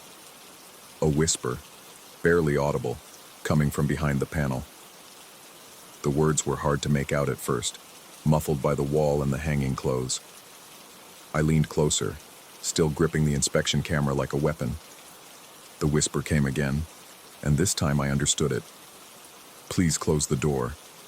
The light irritates. Every instinct told me to leave. Call the police. Call the building management. Call anyone. But I didn't. Instead, I heard myself responding, my voice barely above a whisper itself. Who are you? Silence. Then, close the door first. I reached back and pulled the closet door shut. The bedroom fell into dimness, lit only by the afternoon sun through the windows. In the reduced light, that false panel seemed more obvious, a rectangular shadow that didn't quite match the surrounding wall. Thank you, came the voice. Clearer now, though still soft. Gender indeterminate, age impossible to guess. The alarm hurts too, but it keeps people from staying long. You trigger it somehow? The wiring runs through the shaft. I've learned which ones to touch. I sat down on the floor, my back against the closet door. This was insane. I was having a conversation with someone living inside the walls of a condo I was supposed to sell in an hour. How long have you been in there? Since before it was empty. The man who lived here, he knew. We had an arrangement. What kind of arrangement? I stayed quiet. He left food. Simple. I thought about the previous owner, a software engineer who'd seemed eager to sell, almost desperate to leave Denver despite the job market here. And now? Now I eat what I can find. The staging company brings things sometimes. They don't check their coolers carefully. The library card? A soft sound that might have been a laugh. I read during the day when the building is loud. No one notices one more person in a library. I return everything on time. I rubbed my face, trying to think. You can't stay here. I have buyers coming. I know. I heard you on the phone earlier. From California. They won't like the alarm. How did you... I stopped myself. Of course. The shaft probably connected to multiple units. Sound would travel. How many units can you access? Enough. That's not an answer. It's the only answer I'll give. We sat in silence for a moment. I could hear my watch ticking, absurdly normal in this absurd situation. Why should I help you? You shouldn't, but you haven't called anyone yet. They were right. I hadn't, and I wasn't sure why. Maybe it was the calmness in the voice, the matter-of-fact way they discussed living in the walls like it was just another housing arrangement. Or maybe it was something else, something about this whole situation that felt not quite real. Like if I called the police, they'd find nothing. No false panel, no person in the walls, just a real estate agent having a breakdown in an empty condo. Are you real? I asked before I could stop myself. This time the laugh was definite. Are you? That's not helpful. Neither is the question. Real is relative. I'm real enough to trigger the alarm. Real enough that you're talking to me. What else matters? I stood up, pacing the bedroom. The staging furniture watched me with inanimate indifference. The buyers will be here soon.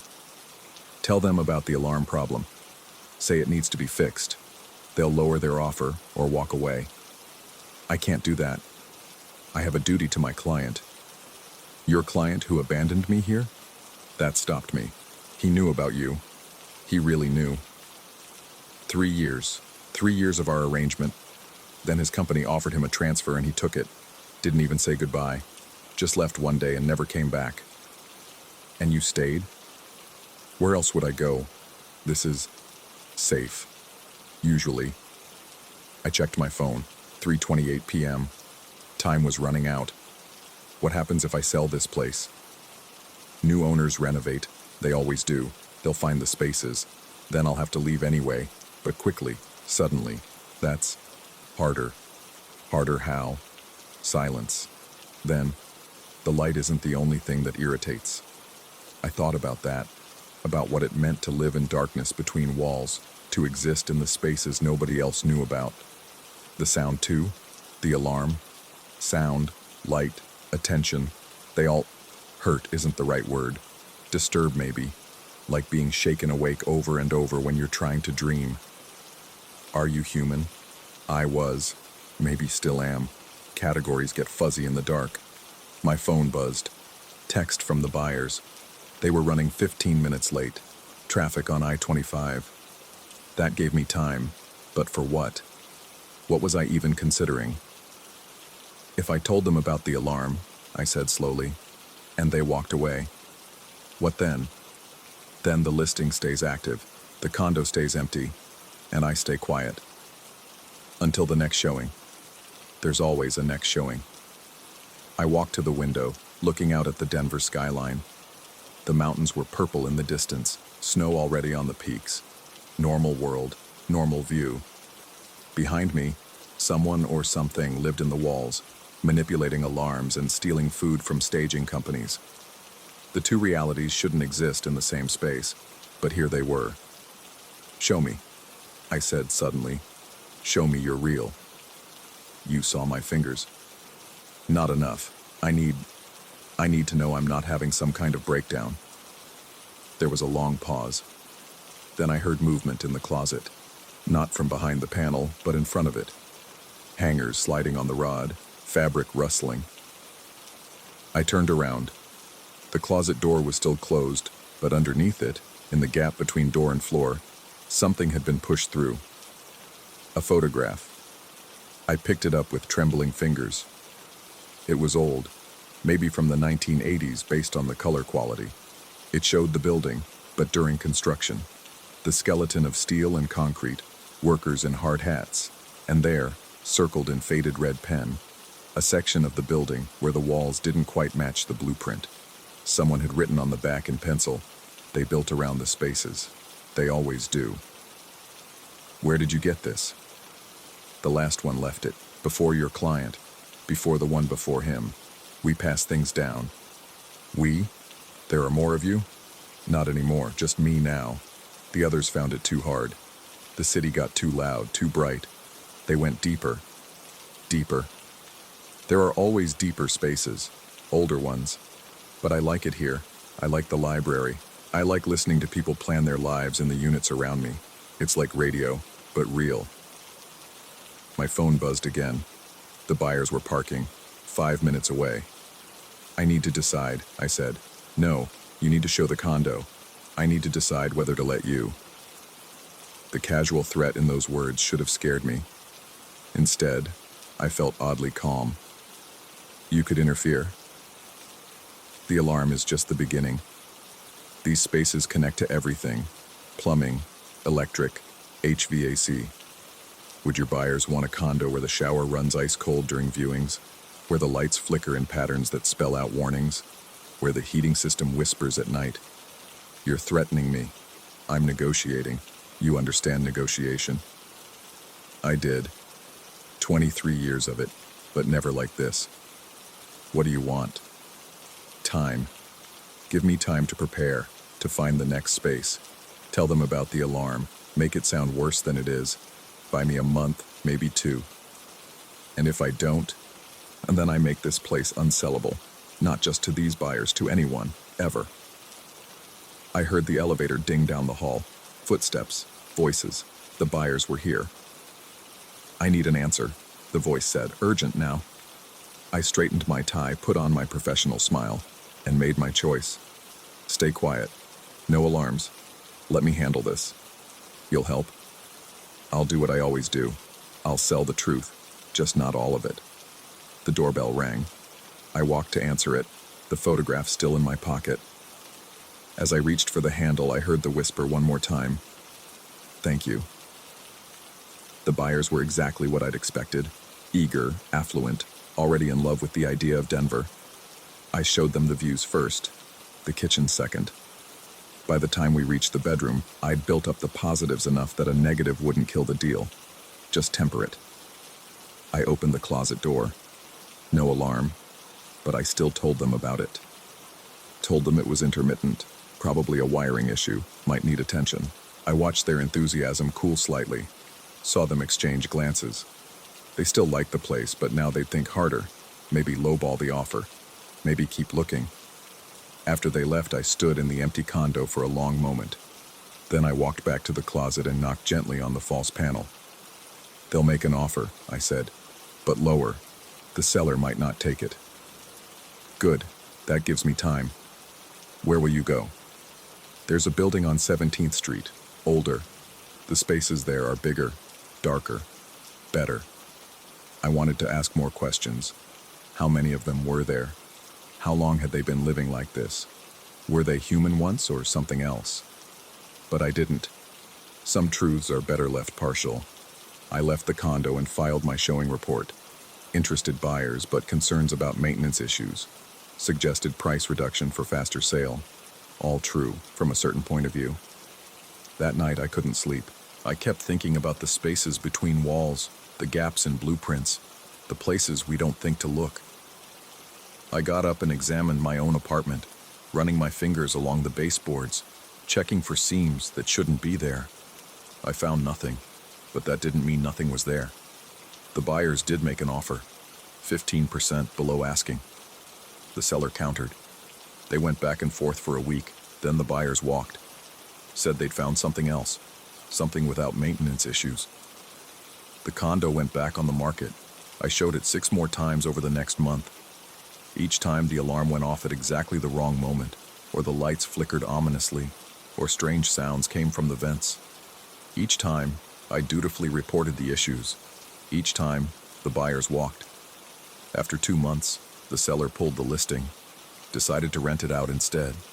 The property management company had trouble keeping tenants. They rarely lasted more than a few months. The alarm, they said, and the sounds in the walls.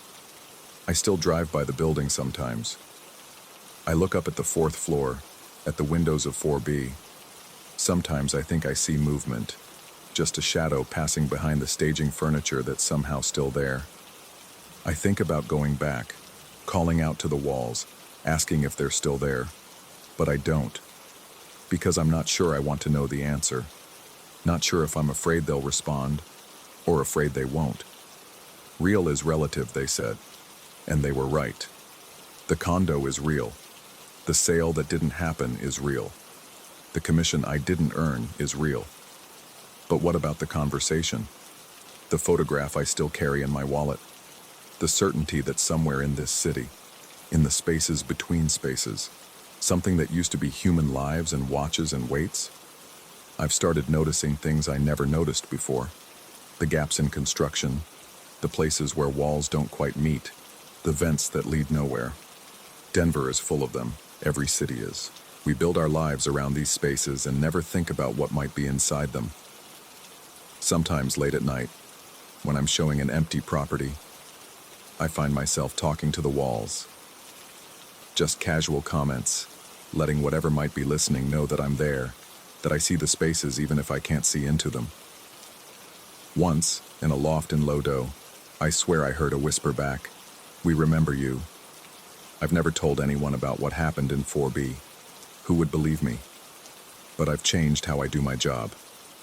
Now, when I inspect a property, I look for the signs. Fresh trash and empty units. Worn spots where no one should be touching. Library cards with smudged names.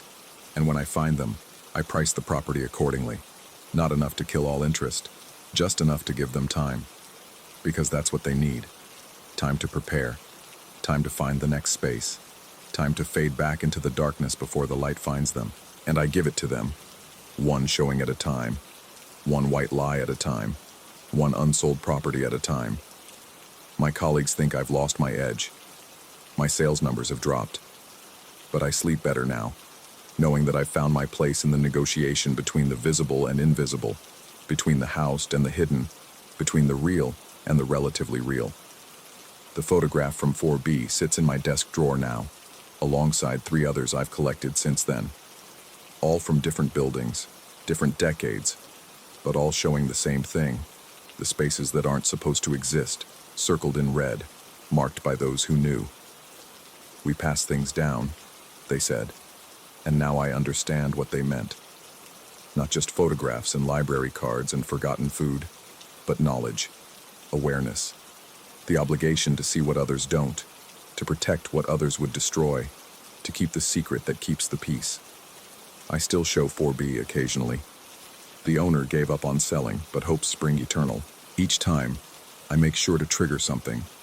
The alarm, the lights, something to make the buyers hesitate. It's become routine now, a dance where everyone knows their steps. Except for today. Today, when I opened the closet, there was something new. A note, pushed under the false panel, written in pencil on the back of a library checkout receipt. Moving tomorrow. Thank you. And below that, in different handwriting, older, more faded, there are always more of us. Look for the signs. The showing is in an hour. A young couple, first-time buyers, excited about the mountain views. And for the first time in months, I'm going to sell this condo. Really sell it. Because the space is empty now, truly empty, and someone should live here in the light. But I'll keep watching. Keep looking for the signs. Because they're out there. In every building, in every city, in every space we've forgotten to see. Living in the walls, existing in the gaps, waiting for someone to notice, to negotiate, to know they're there without needing to drag them into the light. Real is relative. And relatively speaking, we're never really alone. Even now, sitting in my office, typing up the listing renewal, I can hear something in the vents. Could be the building settling. Could be the HVAC system cycling. Could be something else. I've learned not to look too closely. Some negotiations are better left unspoken. Some deals are sealed in darkness. And some truths are more true when they're only partially revealed. The condo will sell this time. I'm certain of it. The new owners will renovate, update the kitchen, replace those closet doors. They'll never know about the false panel, the spaces, the thing that lived between their walls. And that's for the best. But sometimes, late at night, when they hear strange sounds or see shadows that don't quite match the furniture, maybe they'll wonder. Maybe they'll run their fingers along the baseboards, looking for seams. Maybe they'll talk to the walls, just to see if anything talks back. And maybe, if they're very quiet and very patient, they'll hear what I heard that day in 4B, a whisper from the spaces between spaces, reminding them that real is relative, and relatively speaking, the walls have eyes and ears, and sometimes, if you're unlucky or lucky enough, voices too. I'm showing a new property tomorrow, a warehouse conversion in Rhino, empty for 6 months. The current owner mentioned something about electrical issues, sounds in the walls, cold spots that shouldn't exist. I've already packed my inspection camera and a few extra Diet Cokes, just in case.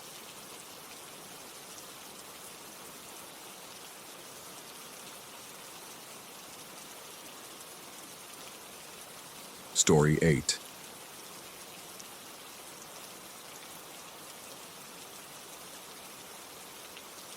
The espresso machine's hiss should have masked the sound of his breathing, but I heard it anyway.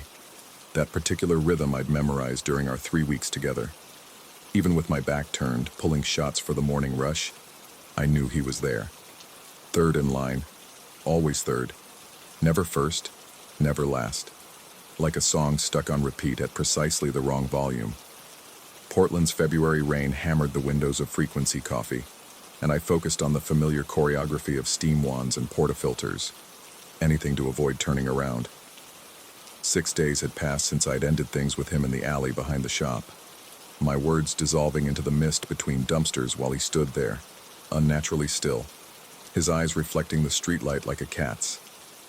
He hadn't said anything then, hadn't argued or pleaded, just nodded once, slowly, as if I'd confirmed something he'd always suspected.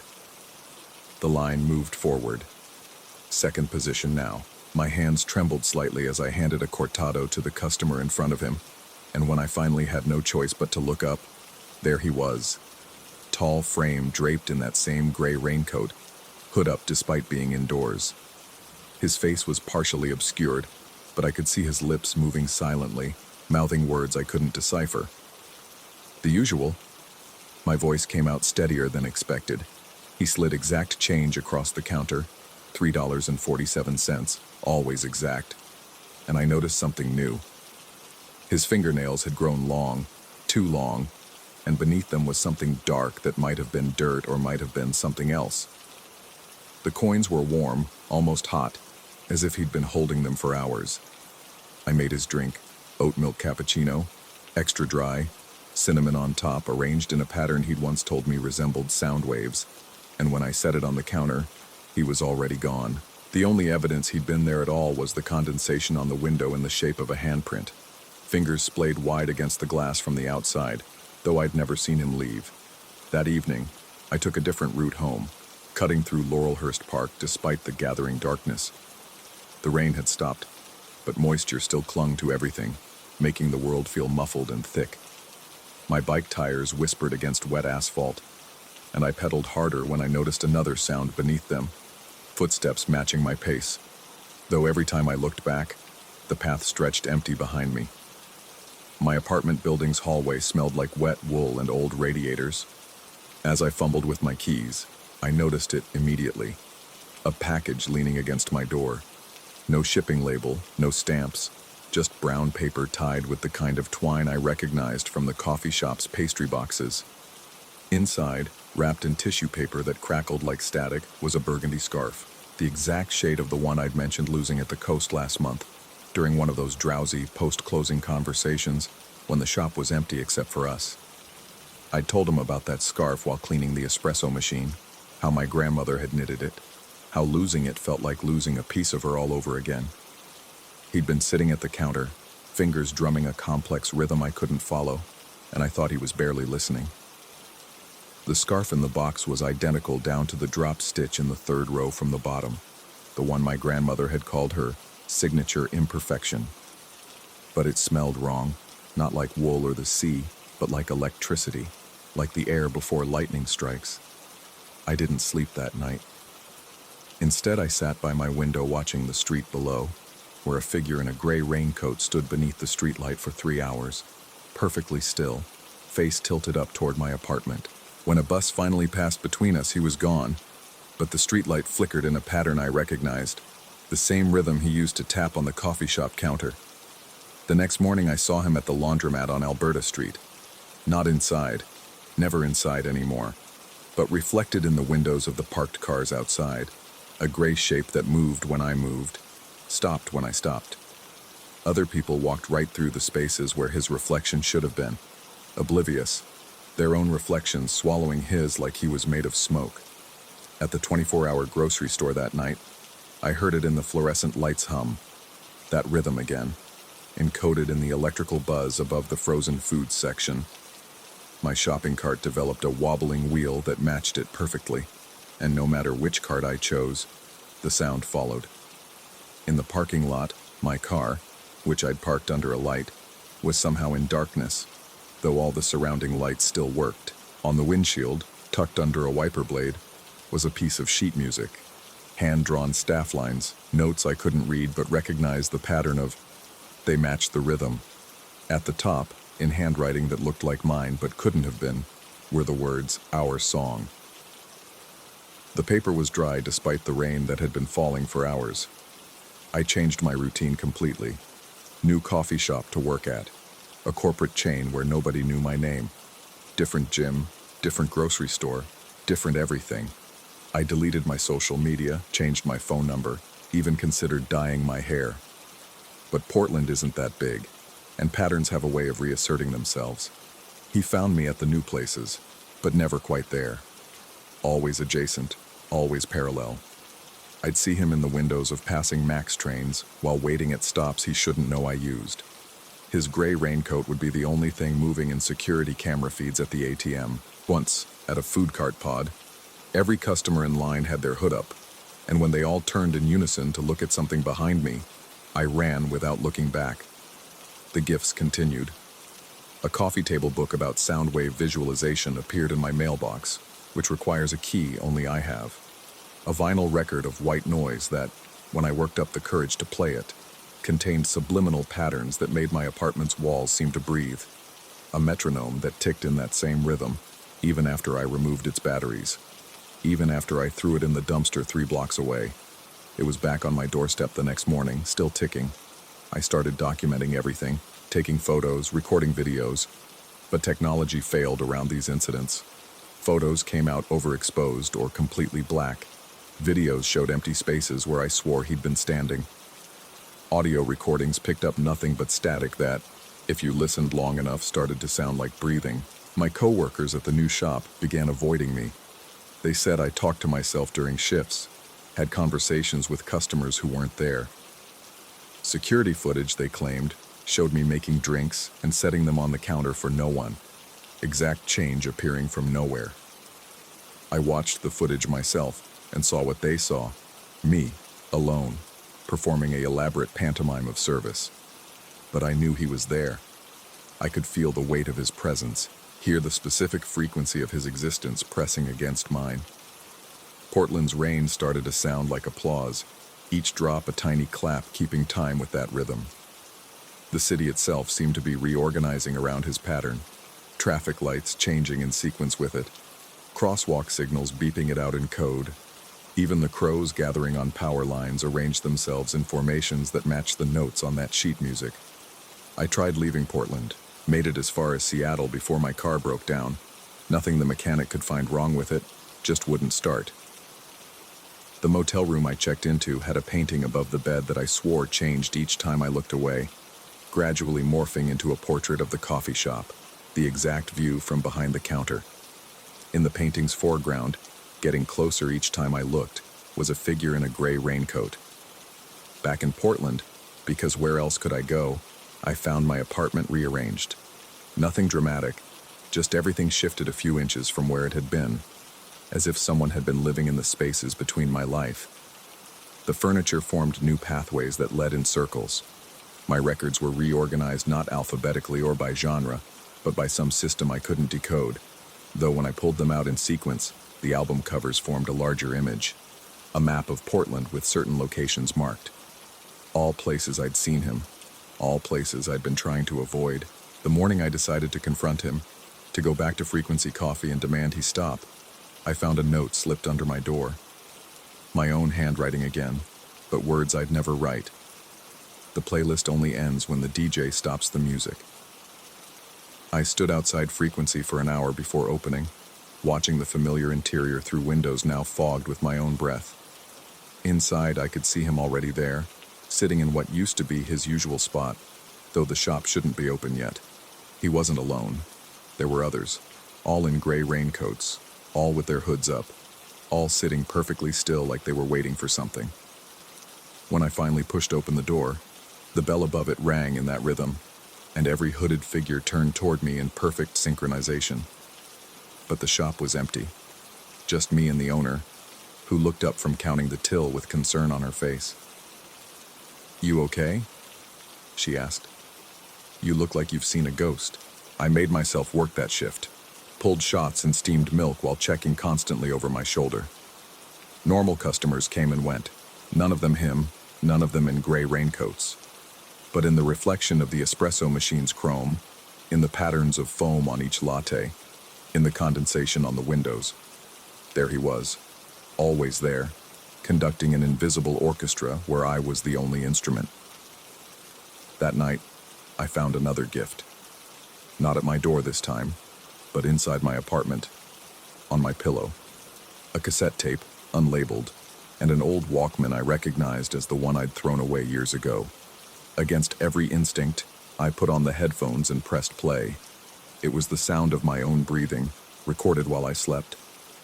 Hours of it. But underneath, barely audible, was another rhythm. His breathing, synchronized with mine, as if we shared the same lungs.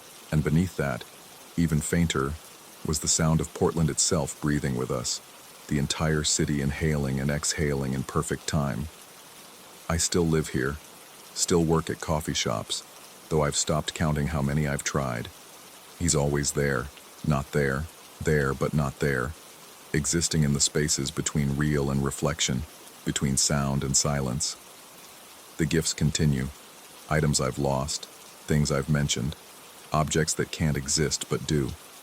My life has become a playlist he's curating, each day a track that leads into the next, with seamless transitions I can't control. Sometimes I wonder if I ever really broke up with him in that alley. Sometimes I wonder if there was ever an alley, ever a him, ever a me before this started. The rhythm has invaded everything now, my heartbeat, my breathing, the pattern of my footsteps. Portland moves to it, Or maybe Portland always moved to it, and I'm just now hearing the city's true frequency. I've stopped trying to leave, stopped trying to hide. I make coffee, I ride my bike, I sleep when the rhythm allows. And sometimes, in the corner of my eye or in the reflection of a puddle, I see myself in a gray raincoat, hood up, following someone else who looks terrified and familiar. The playlist never ends. It just loops back to the beginning, where the espresso machine's hiss should mask the sound of breathing but doesn't, where exact change appears from nowhere, where Portland's rain applauds in perfect time. The DJ was never him. The DJ was always me.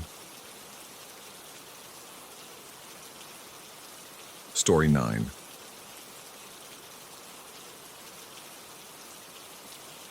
The storm hit just as I finished replacing the last window seal on the north side of the cabin.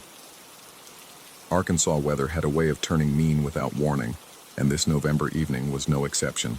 The sky had gone from bruised purple to pitch black in the span of 20 minutes, and the first fat drops of rain were already hammering the tin roof like accusations.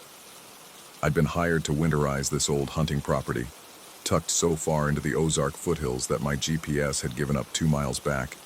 The owner, some investment banker from Little Rock who'd inherited the place, hadn't been up here in years. The cabin showed it too. Warped floorboards, gaps in the siding wide enough to slide a quarter through, and a persistent smell of wet wood and something else I couldn't quite name. Sweet, almost. Like fruit left too long in the sun. The storm escalated from bad to biblical before I could even think about packing my tools. Through the kitchen window, I watched my truck disappear behind sheets of rain so thick they looked solid. The dirt road would be soup by now. No chance of driving out until morning, maybe longer if the creek swelled. I called the owner, shouting over the percussion of rain on metal. He was apologetic, told me to make myself comfortable, that there were canned goods in the pantry and an old couch in the living room that pulled out into a bed. The connection crackled and died before I could respond. The living room felt smaller in the dark. I'd gotten the electricity running earlier that day, but the overhead bulb was weak, 40 watts at most, casting everything in sepia tones like an old photograph. The couch sagged in the middle, springs groaning when I sat. My portable radio, an old habit from years of working alone, picked up nothing but static and what sounded like overlapping voices, too distorted to understand. I turned it off. I must have dozed because I woke to silence. The storm had passed, leaving that peculiar stillness that follows violence. My phone showed 1:03 a.m. The cabin had settled into itself, wood contracting in the cooling air, creating a symphony of creaks and pops that almost sounded like footsteps. Then the front door's deadbolt turned. Not the doorknob, the deadbolt. A deliberate mechanical rotation that sent ice through my veins. I sat up, muscles locked, watching the bolt slide back into the door frame with a soft click. The doorknob began to turn. The door opened slowly, revealing darkness thick as tar.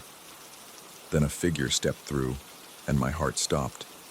It was my uncle. My uncle who'd been dead for 3 years, buried in a cemetery 2 states away. He stood in the doorway, coveralls dusty like he'd just come from a job site, that familiar lopsided smile creasing his weathered face. The same uncle who'd taught me carpentry, who'd shown me how to read wood grain and feel for true level without a bubble. He spoke, and his voice was exactly as I remembered. Gravel and cigarettes, tinged with that Oklahoma drawl that 20 years in Arkansas hadn't erased. He asked me to come with him, just to the shed out back. Said there was something I needed to see, something about the work I'd done on the cabin. I wanted to run. Every instinct screamed at me to bolt past him into the night, consequences be damned. But I couldn't move. My legs felt disconnected, like they belonged to someone else. And underneath the terror, something else stirred. A warmth, almost like relief. Like I'd been waiting for him to come back. The shed stood 50 yards from the cabin, barely visible in the moonless dark. As we walked, I noticed things that shouldn't have been possible. My uncle left no footprints in the mud. The rain hadn't touched him. His clothes were dry, covered in that same dust that seemed to generate from within rather than settle from without. And when he spoke again, asking about my work, about the family. His words seemed to come from everywhere at once, not just from the figure beside me. Inside the shed, my phone's flashlight revealed chaos. Tools hung on pegboards, but they were all wrong. Hammers with two heads, saws with teeth on both edges, levels with bubbles that moved independent of gravity. On the workbench, a piece of paper waited, covered in my handwriting. But I hadn't been in this shed, hadn't even known it existed until now.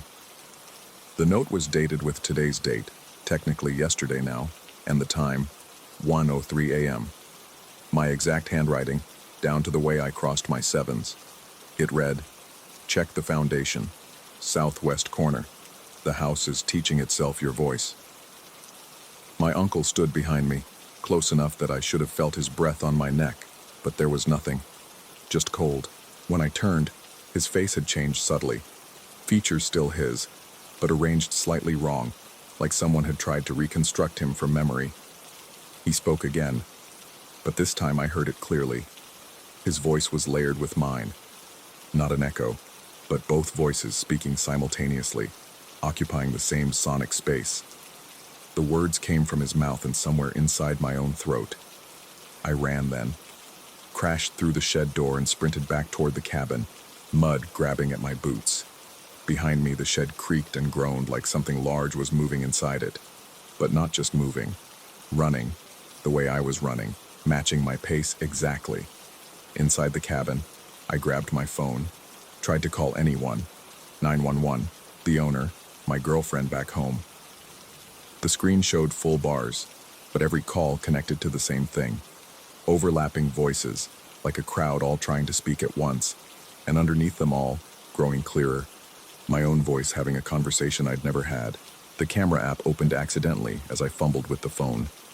In the viewfinder, I saw myself standing in the living room, but there were two shadows stretching across the floor where there should have been one. The second shadow moved independently, gesturing, reaching for things I wasn't touching. The portable radio turned on by itself, scanning through frequencies.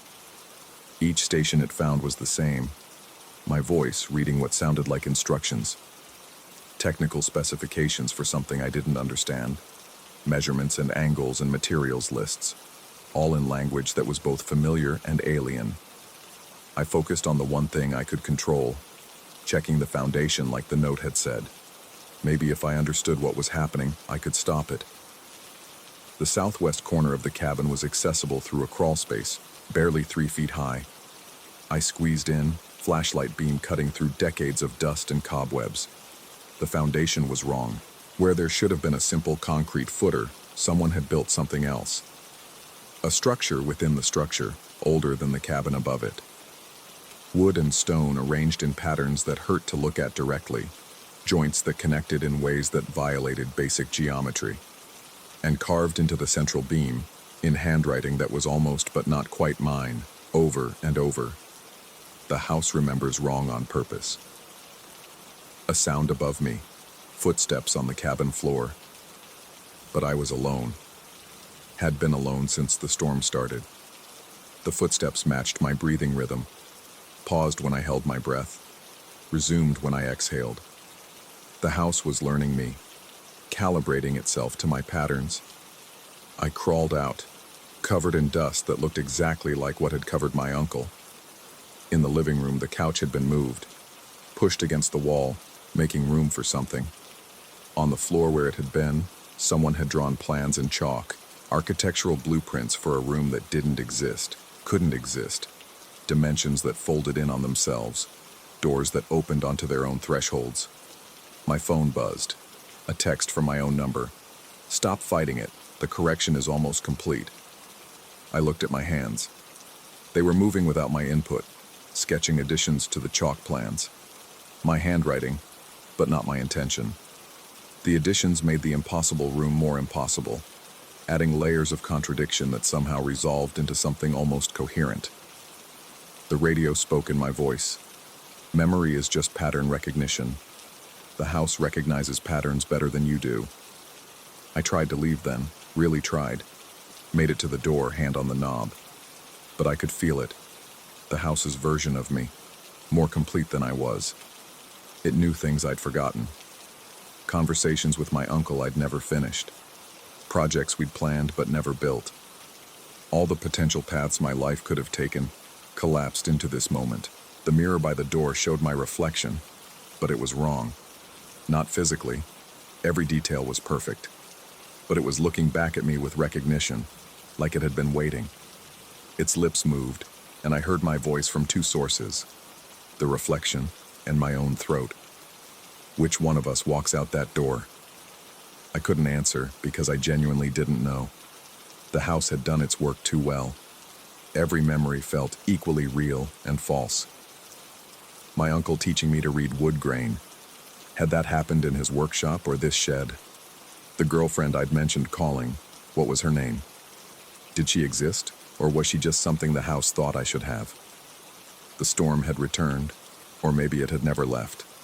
Rain hammered the roof in patterns that sounded like Morse code, spelling out instructions I almost understood. Through the window I saw my truck, but there were two of them now, parked in the same space, occupying the same coordinates but somehow distinct. I sat on the couch. When had I moved? And watched my shadow continue working on the chalk plans without me. It was better at it than I was, adding details I wouldn't have thought of, solving problems I didn't know existed. The impossible room was becoming possible through sheer insistence. My uncle sat beside me, or the house's memory of him, or my memory filtered through the house's understanding. He was explaining something about wood grain, about how trees remember their growth in their rings, how cutting against the grain is just interrupting a story the tree is trying to tell. His words made perfect sense, and no sense at all. The radio cycled through stations that were all me, at different ages, having conversations with people who might or might not have existed. A job interview I'd failed, a proposal I'd never made, an argument with my father that had ended differently here, in the house's version, where I'd said the right things instead of the wrong ones. I realized I was crying, but I didn't know which me was crying, the one on the couch, or the shadow still working on the floor, or the reflection in the mirror that had started moving independently. The tears felt real, but so did everything else the house had created. My phone showed 1:03 a.m., still, always. The moment when the house had started its correction, or when I'd arrived, or when my uncle had died, or all of these simultaneously. Time had become negotiable, just another pattern the house could recognize and revise.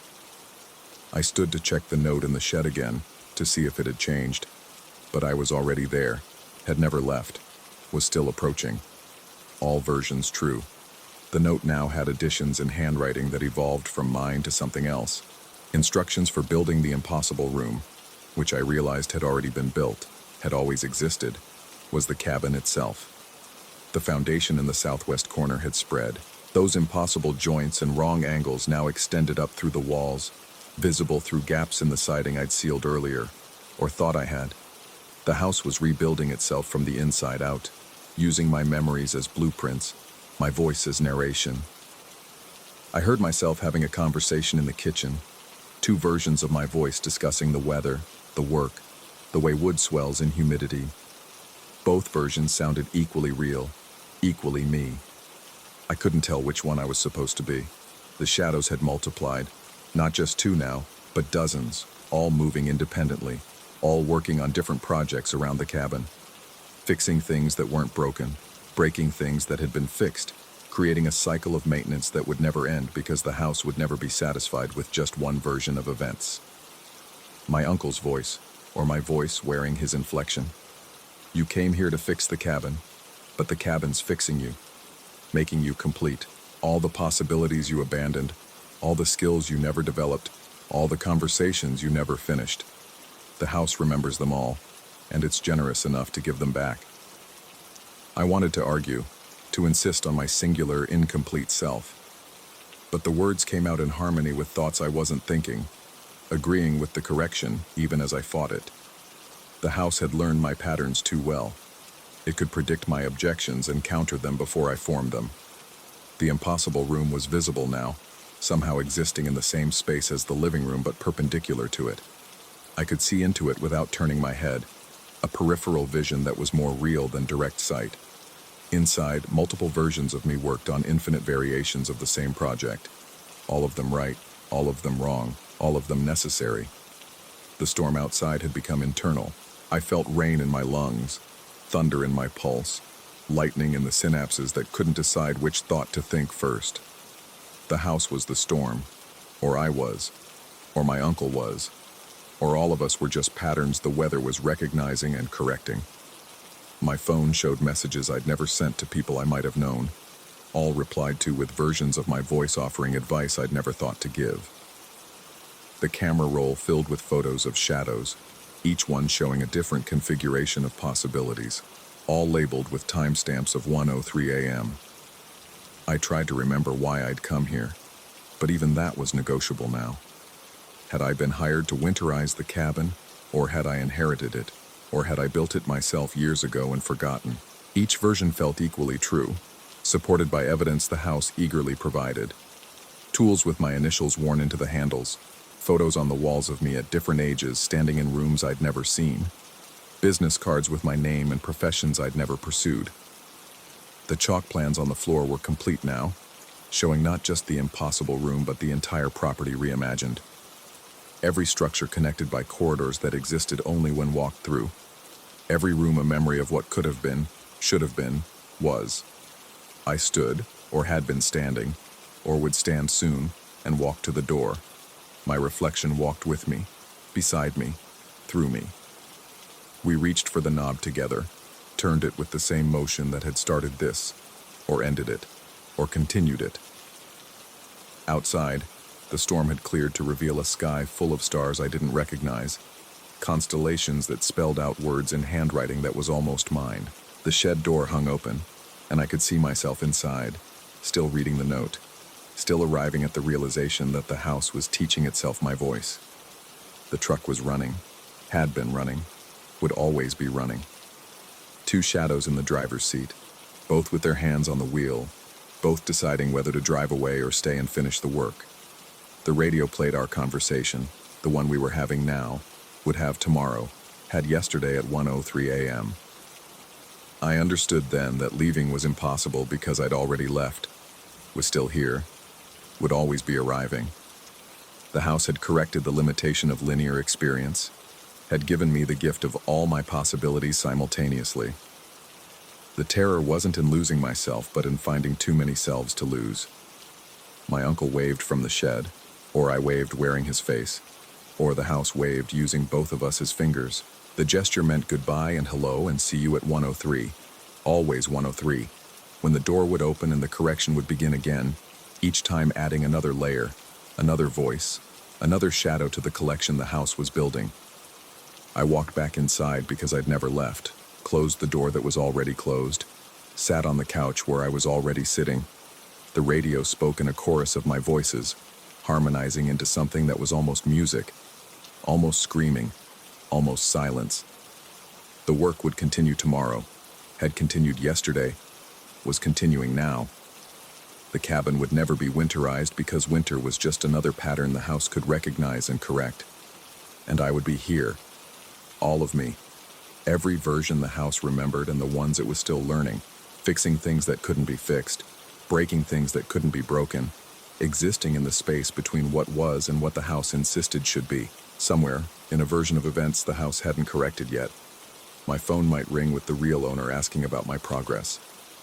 But I wouldn't answer because I couldn't be sure which voice would speak, mine or my uncle's, or the house itself, patient and generous, offering to correct him too, to give him all the properties he'd never inherited, all the investments he'd never made, all the cabins that existed in the space between 1:02 and 1:04. The foundation creaked, spreading its impossible architecture upward, outward, inward. Soon the entire hill would be the cabin, would be the shed, would be the impossible room where everything that never happened was happening all at once. And I would be here to maintain it all, every version of me working in perfect, horrible harmony, never sure which voice was mine because they all were, all weren't. All would be at 1:03, when the lock would turn without anyone touching it, and someone who had been buried would walk in, asking me to come look at something, just for a moment, just to see what the house had been teaching itself while I slept. The radio static formed words I recognized, but had never said. The correction is complete. The correction continues. The correction has just begun. I agreed with all three statements simultaneously, my voice layering with itself until it became indistinguishable from the sound of rain on the roof, which had started again, or had never stopped, or would begin tomorrow at 1:03, when I would arrive to winterize a cabin that was already perfect, already broken, already teaching itself the sound of my footsteps, the rhythm of my breath, the pattern of my thoughts before I knew I was thinking them. In the mirror by the door, all of my reflections nodded, understanding finally that the house hadn't been abandoned. It had been waiting, patient as wood grain, for someone to come and complete its collection of possibilities. And I had come, would come, was coming, bringing with me all the lives I'd never lived, all the skills I'd never learned, all the conversations with the dead I'd never finished. The work would be excellent. The work would be terrible. The work would never end.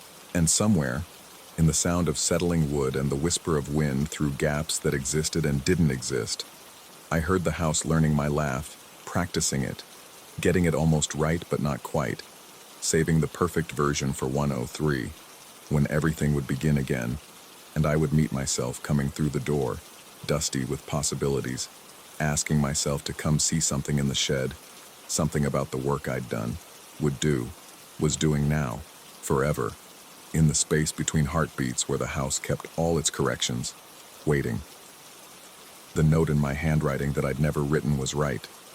The house was teaching itself my voice, and it was an excellent student. Story 10. The smell hit me first. Not the familiar cocktail of dust and rot that 40 years in demolition had taught me to expect, but something else. Something like ozone after lightning, mixed with the copper tang of old pennies left too long in a damp pocket.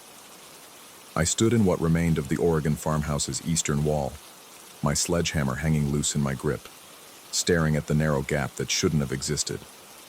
The house had been built in 1923, according to the county records. 3 stories of weathered cedar and stubborn memories, sitting on 12 acres of overgrown pasture 30 miles outside Portland. The new owners wanted it gone. Every beam, every board, every nail. They'd bought the land for the view of Mount Hood, not for the structure that had somehow survived a century of Oregon winters. Simple enough job, or so I'd thought when I'd bid on it 2 weeks ago. My crew had already stripped most of the interior. The kitchen cabinets were gone, sold to an antique dealer in Salem. The hardwood floors had been carefully removed, board by board, destined for some tech executive's reclaimed wood dining table. We were down to the bones now, the frame, the load-bearing walls, the things that held secrets. I ran my fingers along the edge of the opening. The lath and plaster had crumbled away when my hammer went through, expecting to find the exterior sheathing but finding air instead. Cool air that moved wrong, carrying that electric smell deeper into my lungs with each breath. The gap was maybe 18 inches wide, barely enough for a man to squeeze through sideways. I should have called the foreman. Should have waited for the rest of the crew to return from lunch. Instead, I turned on my headlamp and pressed myself into the darkness. The corridor ran parallel to the exterior wall, hidden between the house's skin and its bones. My shoulders scraped against rough timber on both sides as I shuffled forward, following the pale circle of LED light. The floorboards here were different, older maybe, or just worn smooth by a kind of use I didn't want to contemplate. They didn't creak under my weight the way old wood should. They absorbed sound, muffled it, made each step feel like sinking into wet sand. 20 feet in, the corridor opened into a small room. No, room was too generous. It was a cubicle, maybe 6 feet square, with a ceiling so low I had to duck. And there, in the center, sat the chair. It was simple, handmade from what looked like pine, with a straight back and no arms. The kind of chair you'd find in a rural schoolhouse a century ago, built for function rather than comfort. It faced the far wall, where my light caught the edges of a wooden panel maybe 4 feet tall and 3 feet wide, painted with the careful attention of someone who had all the time in the world and nowhere else to be. The figure in the painting made my mouth go dry. Horned, yes, but not like any devil from a medieval manuscript. The horns curved back from a face that was almost human. Would have been human if not for the eyes that seemed to follow the beam of my headlamp, reflecting light that shouldn't have been there to reflect. The paint gleamed wet in places, though when I reached out to touch it, my fingers came away dry. No dust either, no cobwebs. The painting might have been finished yesterday. I walked around the chair, keeping my distance as if it might suddenly develop teeth. On the wall behind it, at about head height for someone sitting, I found the first marks.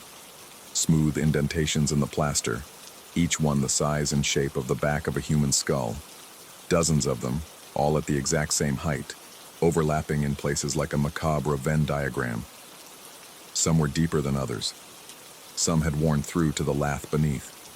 The plaster dust on the floor beneath them was fresh. I backed out of the room faster than I'd entered, my shoulder catching on a protruding nail that tore through my jacket and into skin. The pain felt distant, less real than the weight of those eyes from the painting that I could still feel between my shoulder blades.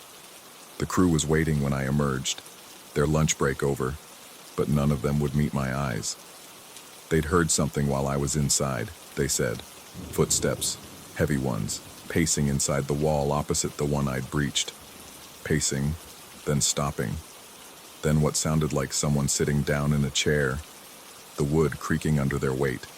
The young guy, barely out of his teens, quit on the spot, packed his tools and left without asking for his final paycheck. The others agreed to continue, but only on the main structure. Nobody would go near the eastern wall. I told myself it was superstition. Told myself that old houses make sounds, that wood swells and contracts, that hidden spaces collect strange echoes. I'd torn down churches where locals swore they could hear singing from the empty choir loft. Warehouses where the night shift claimed to see workers who died decades ago still punching in. Every old building had its stories. This was just another one. But that night, in my motel room 12 miles away, I couldn't stop thinking about the chair, about how the seat had been polished smooth by use, darker in the center where countless hours of sitting had worn the grain, about the placement of those skull marks, too regular to be accidental, too numerous to be explained by any reasonable purpose. I went back after midnight. Told myself I needed to photograph everything for the permits, for the historical society, for insurance purposes. Lies, I whispered to myself as I drove through the Oregon darkness, the farmhouse appearing in my headlights like a broken tooth against the sky. The corridor was colder than before. My breath misted in the beam of my flashlight as I sideways shuffled through, the walls seeming to press closer than they had that afternoon. When I reached the cubicle, I stopped. The chair had been moved. Just a few inches, turned slightly to the left, as if someone had stood up quickly and hadn't bothered to straighten it. Fresh scratches marked the floor where the legs had scraped across wood. I approached the painted panel, examining it more closely this time. The horned figure wasn't alone, I realized. There were other shapes in the background, suggested rather than detailed, forms that might have been trees or might have been watchers, depending on how the light hit them. And at the bottom, partially hidden by the chair when it was in its original position, were words. Not painted, but carved into the wood itself, filled with something dark that might have been ink, or might have been something else. He watches until watched. He waits until awaited. He is until acknowledged. The sound of breathing that wasn't mine filled the cubicle. Slow, patient breathing. The kind that comes from someone who has learned to sit very still for very long periods. I spun around, my light dancing across empty walls, the empty chair, the empty doorway. But the breathing continued, and now I could hear the subtle shift of weight, the barely perceptible creak of wood under steady pressure. I sat down in the chair. I don't know why. My legs moved without consultation with my brain, folding beneath me until I was seated, facing the painted panel. The chair fit my body perfectly, as if it had been built for my specific dimensions. The horned figure's eyes met mine, and I understood. This wasn't a room for worship, wasn't a shrine or a sanctuary or a meditation space. It was a viewing chamber, but not for looking out. It was for being looked through. The person who sat here, day after day, year after year, until their skull wore grooves in the plaster, They weren't watching the painted figure. They were the aperture through which something else watched our world. I could feel it then, the attention from behind the paint. Not malevolent exactly, but vast and patient and utterly alien. It pressed against the inside of my skull like water against a dam, seeking the weak points, the places where reality was thin. All it needed was acknowledgement. All it needed was someone to sit still long enough, to focus hard enough, to wear through the barrier between what is and what waits. The breathing behind me stopped, or maybe it didn't. Maybe it just synchronized with my own, until I couldn't tell where I ended, and it began. The painted eyes held mine, unblinking, and I felt my vision starting to tunnel, to narrow, to focus on that impossible depth behind the pigment.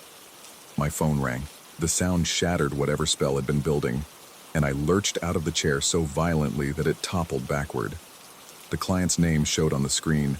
Calling at 1:47 a.m. to discuss tomorrow's schedule, he said when I answered with shaking fingers, though his voice sounded strange, distant, like he was speaking from the bottom of a well. I left the farmhouse and didn't return. Sent the crew to finish the job without me. Claimed a family emergency. They completed the demolition in 3 days. Everything except the eastern wall. That section, they said, was structurally compromised.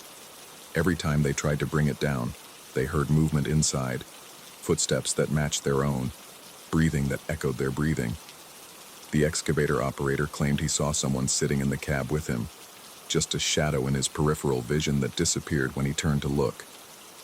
They burned it in the end. The whole eastern section, corridor and cubicle and chair and painting. The fire department said it was arson, but nobody pursued an investigation. The landowners got their insurance payout and built their dream home 50 yards away with its perfect view of Mount Hood. But I know the truth that fire can't destroy. Every night in the corner of my vision, I see the horned figure from the painting, not watching me, watching through me, using my eyes like windows into this world. And sometimes, when I'm very still, when I'm not thinking about it, I feel myself walking. My body moves without my permission, travels to places I don't remember choosing. I wake up in chairs I don't recognize, facing walls I've never seen before, with the taste of copper and ozone in my mouth. Last week I found plaster dust under my fingernails. Last night I discovered scratches on my apartment wall at exactly head height, fresh grooves that match the curve of a human skull. This morning, I woke up in my living room, sitting in a chair I don't own, facing a wall where something that might be paint and might be shadow is starting to form a familiar shape. The wood beneath me creaks with each breath. The air smells electric. And behind my eyes, patient and vast and growing stronger, something waits to be acknowledged. I think about the farmhouse's history, about who might have sat in that chair before me, who might have worn those grooves in the plaster over years or decades of patient sitting. I think about whether they chose to be there or whether, like me, they simply found themselves returning, night after night, drawn by something that exists in the space between watching and being watched. My crew won't work with me anymore. They say I've changed, that I move wrong, that sometimes when they look at me, they see someone else looking back. They're not wrong. Each day, the boundary gets thinner. Each night, the chair in my living room, the chair that shouldn't exist, gets more solid. I've stopped fighting it, stopped trying to understand whether it's real or whether I'm dissolving into some hereditary madness, some shared delusion that infected everyone who entered that hidden corridor. The distinction doesn't matter anymore. Real or not, it watches. Real or not, I am its window. Real or not, the chair is waiting for me tonight, and I will sit, and I will face the wall, and I will feel the weight of my skull pressing back into plaster that shouldn't be there. The horned figure doesn't need paint to manifest anymore. It exists in the space between breaths, in the pause between heartbeats, in the moment when eyes close and haven't yet opened. It is until acknowledged, and I have acknowledged it with every cell of my being. Tonight, I will sit in the chair that has appeared in my living room. Tomorrow, someone will find me there, and they'll see the marks on the wall, and they'll feel the weight of eyes that shouldn't exist. They'll understand, as I understood, That some spaces aren't meant to be found. Some thresholds aren't meant to be crossed. And some things, once seen, can never stop seeing through you. The chair is calling. The wall is waiting. And behind my eyes, patient as gravity, something that was never quite paint watches the world through the window I've become.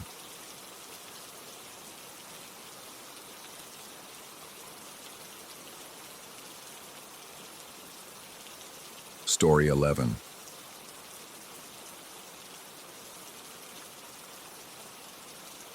The desert doesn't forgive mistakes. That's what they told me during volunteer orientation, standing in the air-conditioned visitor center while outside the New Mexico sun bleached everything to bone. They meant dehydration, rattlesnakes, flash floods in the arroyos. They didn't mean what I found 3 weeks later in that dry creek bed, though maybe they should have. I'd been marking trail maintenance points along the backcountry loop when I saw it. A coyote, completely motionless in the sandy wash below. Not unusual, except for the stillness. Desert animals don't freeze like that unless they're dead or dying.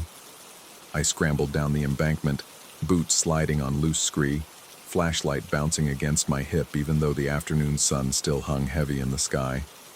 The coyote stood facing away from me, legs locked, tail drooping. No breathing movement in its ribcage. No ear flick at my approach. The fur looked wrong even from 10 feet away. Too glossy, like it had been shellacked. When I got closer, I could see a network of fine lines running through the coat, hairline cracks spreading across the surface like old varnish on a painting left too long in an attic. I should have backed away. Instead, I picked up a pebble and tossed it gently at the animal's flank. The small stone struck with a hollow sound. Not the soft thud of hitting flesh, but something harder, more resonant. The impact point spiderwebbed instantly, cracks radiating outward, and then the entire section of fur shifted. It's hard to describe what I saw. The cracked piece, maybe 4 inches across, lifted away from the body like a translucent shell, sliding upward and sideways before settling back into place with no sound at all. Beneath it, in that fraction of a second, I glimpsed something that might have been muscle, might have been machinery, might have been nothing but shadow and my own confused perception. The coyote walked forward then, casual as anything, picking its way over the rocks. The cracks in its coat sealed themselves as it moved, fur flowing back together like water finding its level. It didn't run, didn't even glance back at me, just continued up the wash until it disappeared around a bend, leaving me standing there with my mouth open and my hands shaking. I told myself it was heat exhaustion, dehydration playing tricks. I'd been out for 6 hours after all, and the temperature gauge on my pack read 104-degree oidal. But I'd drunk plenty of water, and my piss had been clear that morning. All the things they teach you to check. Still, I climbed back to the trail and headed straight for my truck, cutting the survey short. The drive home took 2 hours through empty rangeland and abandoned mining towns. I kept checking the rearview mirror, though I wasn't sure what I expected to see. The coyote? Following? But there was nothing except my own face, sun-weathered and concerned, fractured by the angle of the glass.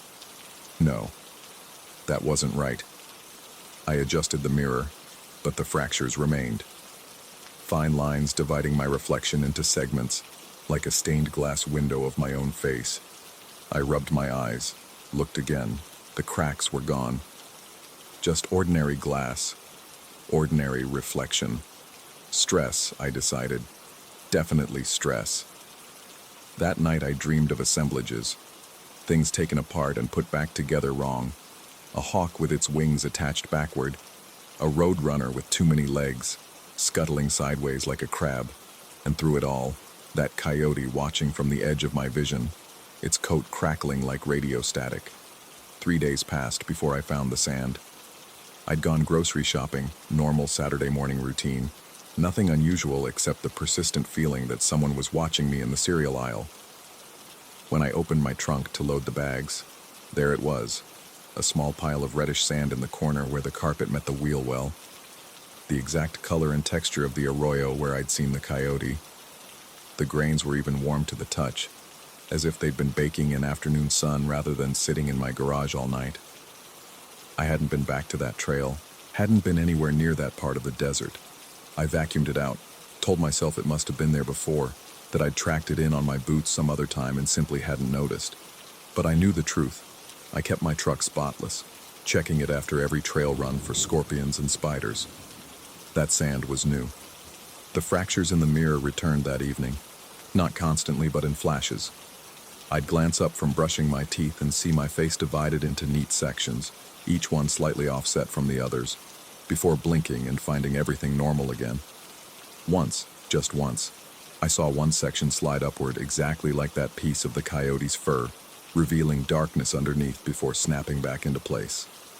I stopped looking in mirrors after that. Work called, wondering why I'd missed 2 volunteer shifts.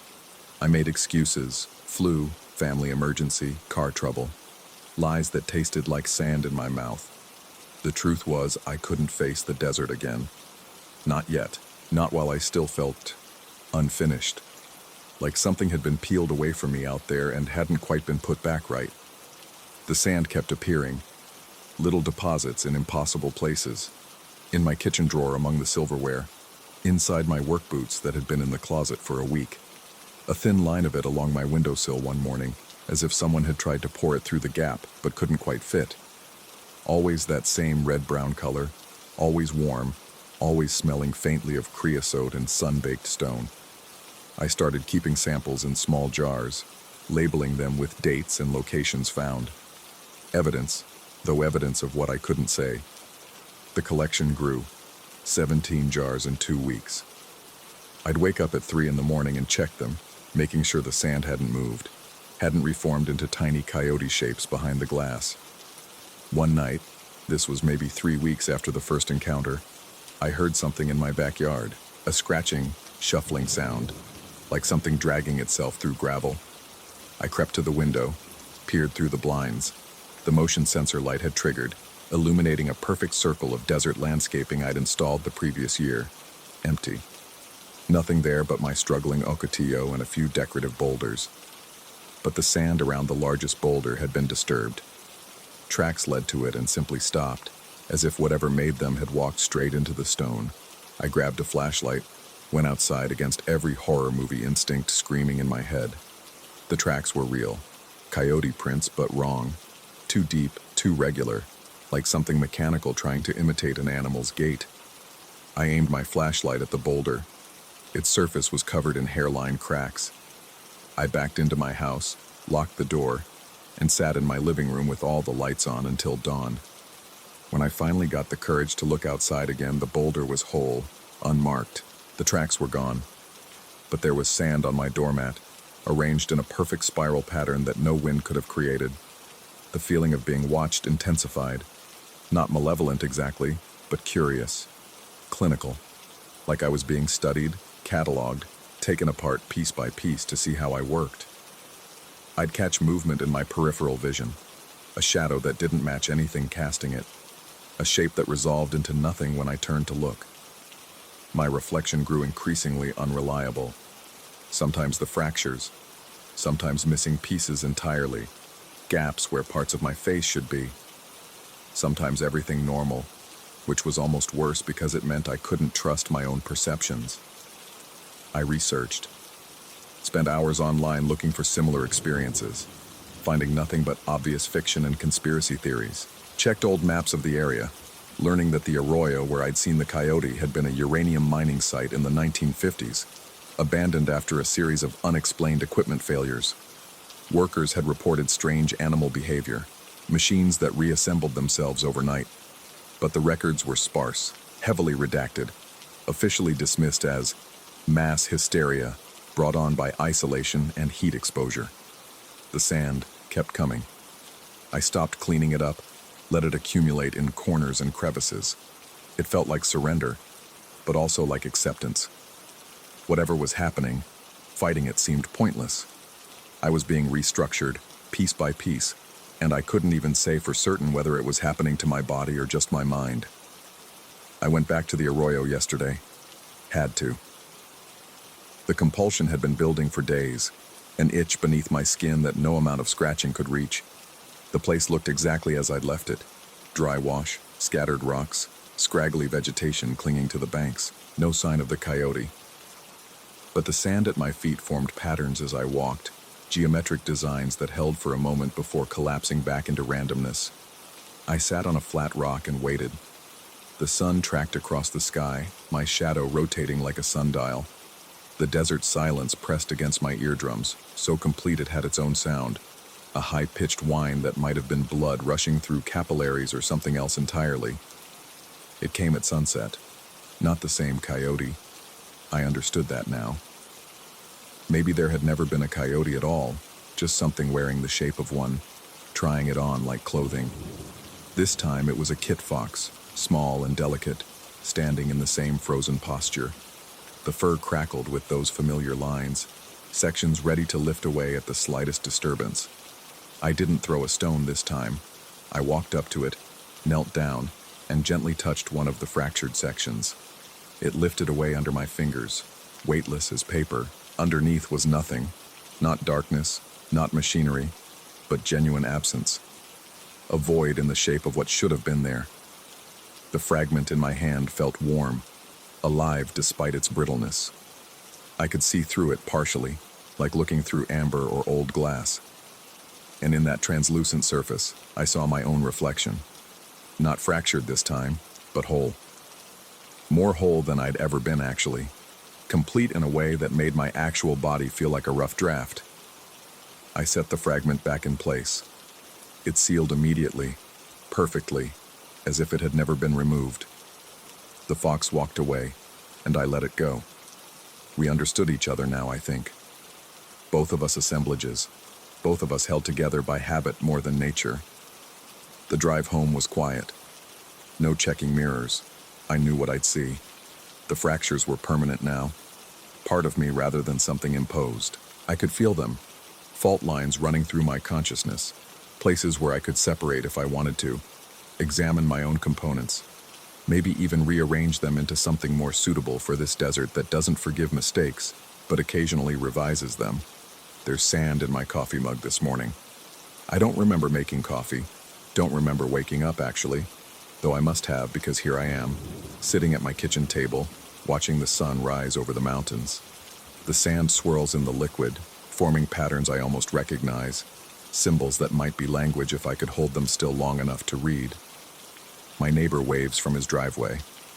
I wave back, and for a moment my hand separates, fingers lifting away from palm, revealing the nothing underneath, before clicking back together with a sound like distant thunder. He doesn't notice. Or maybe he does and simply accepts it. The way we accept all the small impossibilities that hold us together in this desert where things crack and reform according to rules we never learned. I'm going back to the arroyo today. Not because I have to anymore, but because I want to understand what I'm becoming. Or maybe what I always was. Just waiting for something to show me the seams. The volunteer coordinator has been calling, but I don't answer. How could I explain that I'm still doing the work, just differently now? Still marking trails, but the trails are inside me, paths between the pieces of what I used to think was solid. The coyote is out there, or the fox, or whatever wears those shapes when it needs to be seen. We're part of the same system now, components in something larger that tests its boundaries by taking things apart and reassembling them slightly wrong, slightly better, slightly more aware of their own construction. I can feel myself fragmenting as I write this. Words splitting from meanings, sentences from paragraphs. But it's not frightening anymore. It's like finally understanding that everything, rocks, animals, people, we're all just temporary arrangements, patterns held together by cosmic habit, waiting for something to come along and prove how easily we can be restructured. The sun is fully up now. Time to go. The desert is calling, not with words, but with the sound of sand shifting into new configurations, the crack of surface tension breaking, the whisper of pieces sliding apart and together in combinations that shouldn't work but do. I leave this account here, though I'm not sure I'll remember writing it. Memory fragments, too, after all. Becomes interchangeable. Your memories, my memories, the desert's memories, all just different arrangements of the same essential components, waiting to be shuffled and redealt. The sand in my coffee has formed a perfect spiral. I drink it anyway, feel the grains settle in my stomach like seeds, like possibilities, like tiny fractures spreading outward from my center, preparing me for whatever reassembly comes next. The desert doesn't forgive mistakes, it improves them.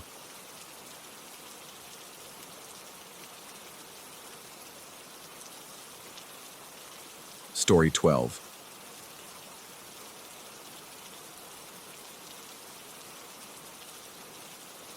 The scratching started on my third night in the house. I'd bought the 1920s Craftsman in Fresno's Tower District for a song, a fixer-upper with good bones and terrible cosmetics. Peeling wallpaper, water-stained ceilings, floors that groaned like ship timbers. Perfect for someone in my line of work. I restore houses for a living, coaxing beauty from decay, and this place practically begged for resurrection. But those sounds above the ceiling weren't part of the house settling. At first, I blamed raccoons, maybe opossums. The realtor had mentioned something about wildlife in the neighborhood, her voice trailing off in that way that suggested she knew more than she was saying. I'd nodded, already calculating renovation costs in my head, barely listening. Wildlife was manageable. Wildlife could be removed. The scratching evolved into something more deliberate by the second week. Not the random scurrying of rodents or the heavy lumber of raccoons. This had rhythm, purpose. 4 distinct points of contact moving in measured intervals across the ceiling joists. I'd lie in my sleeping bag, I hadn't moved the bed in yet, and track the progress from one end of the house to the other. Kitchen to living room to hallway, hallway to the spare bedroom I designated as my workshop. Then it would pause there, directly above my tools. I started leaving the television on at night, some mindless renovation show to mask the sounds. But even through the manufactured enthusiasm of house flippers and their staged reveals, I could hear it. That careful, considered movement, like something pacing, like something thinking. The ventilation grate in the hallway ceiling had been painted over so many times it looked like a piece of abstract art. I'd been meaning to replace it anyway. On a Thursday morning, after a particularly active night above, I grabbed my ladder and a flathead screwdriver. The paint cracked and flaked as I worked the screws loose, raining down tiny chips that stuck to my sweaty forearms. The grate came free with a metallic shriek. I expected darkness, maybe the glint of insulation. What I got was a face, not human, God definitely not human, but arranged like one. An elongated snout, covered in short dark fur that seemed to absorb the flashlight beam rather than reflect it. 2 eyes, set too far forward for any animal I knew, watching me with an intelligence that made my hand shake on the ladder. It didn't blink, didn't move. Just observed me with the patience of something that had all the time in the world. My throat constricted. Every instinct screamed at me to scramble down the ladder, to run, but I couldn't look away. The face, if you could call it that, tilted slightly as if considering something, measuring the distance between us maybe, calculating whether it could reach me before I could react. Then, as calmly as if we'd simply made eye contact across a coffee shop, it withdrew into the darkness. I stood there for 5 minutes, maybe 10, flashlight beam dancing across empty air. Finally, my legs started trembling from the strain of standing on the ladder, and I forced myself to descend. I didn't replace the grate. Couldn't bring myself to seal it up, knowing what was behind it. Instead, I left it leaning against the wall, a mutual acknowledgement of boundaries crossed. That night, the movement above was different, quieter, but more frequent. Like something excited, like something that had finally been seen. The gifts started 3 days later.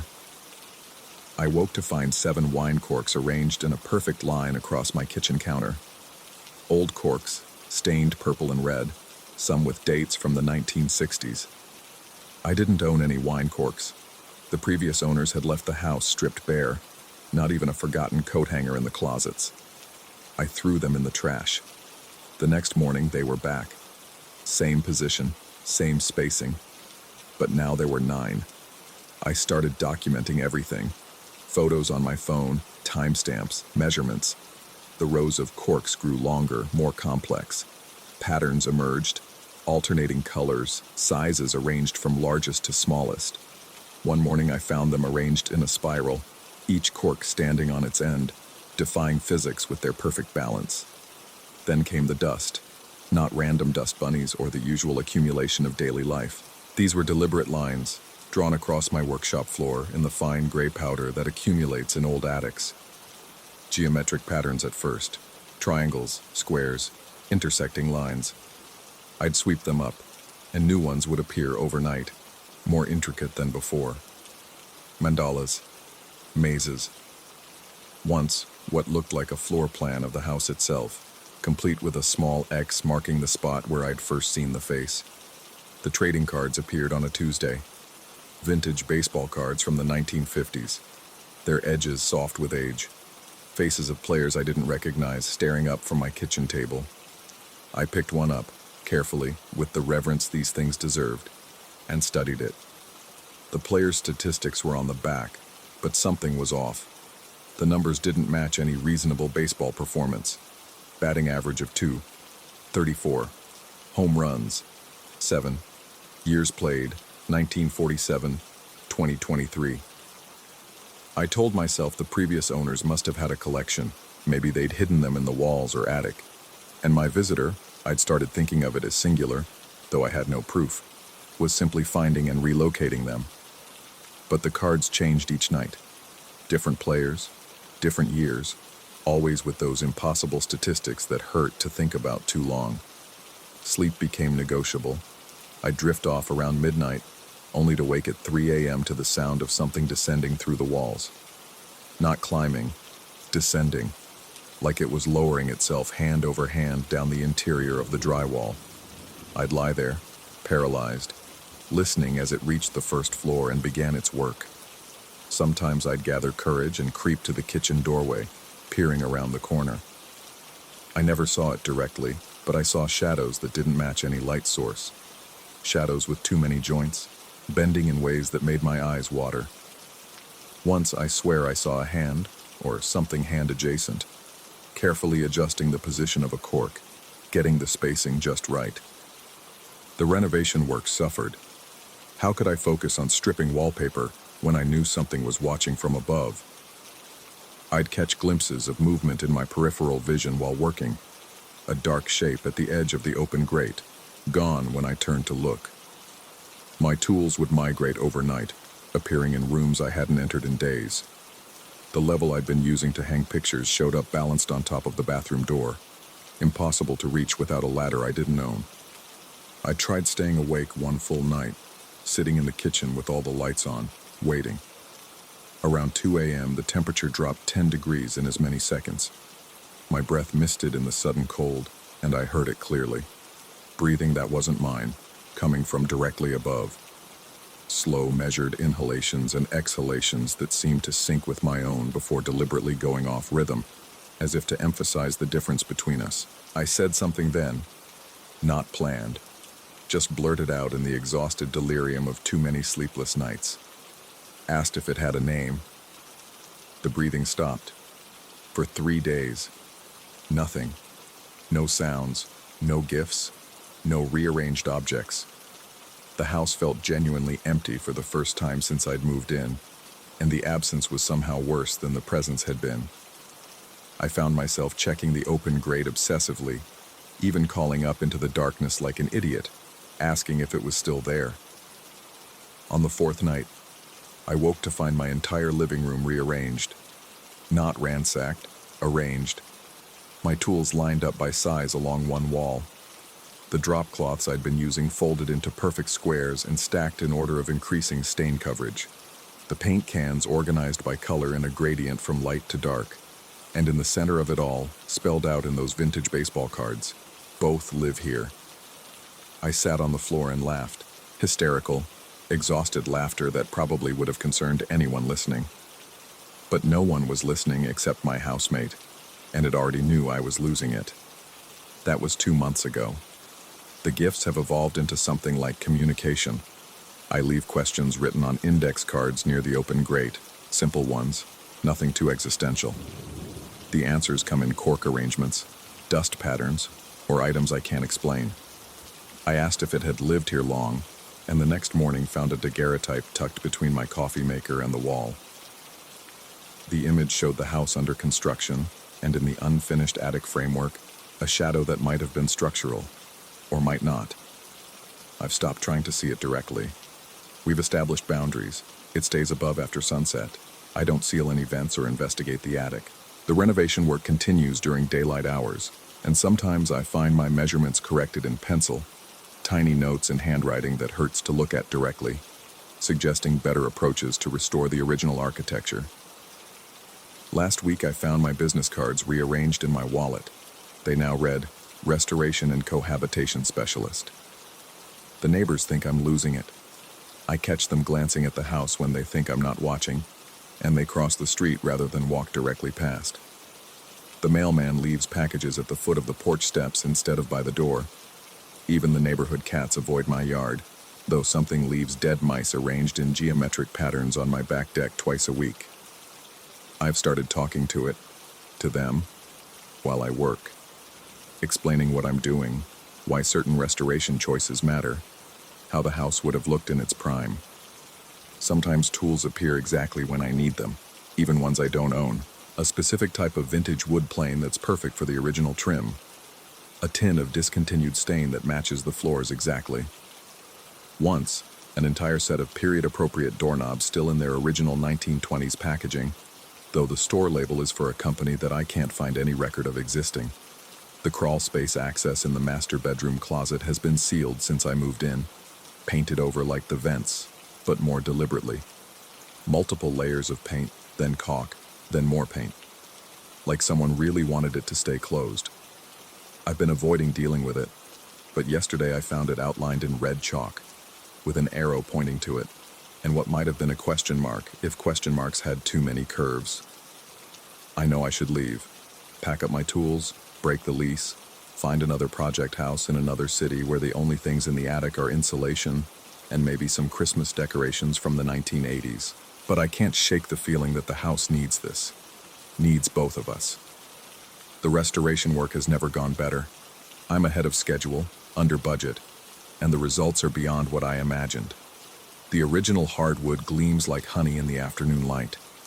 The built-in cabinets showcase their craftsmanship in ways the photographs from the Historical Society don't capture.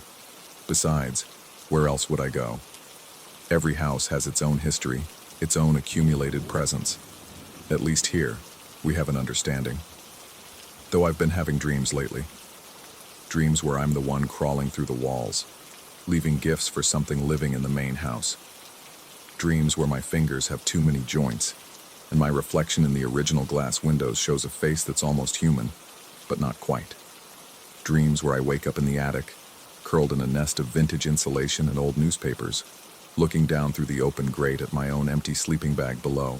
The distinction between restoration and collaboration has blurred.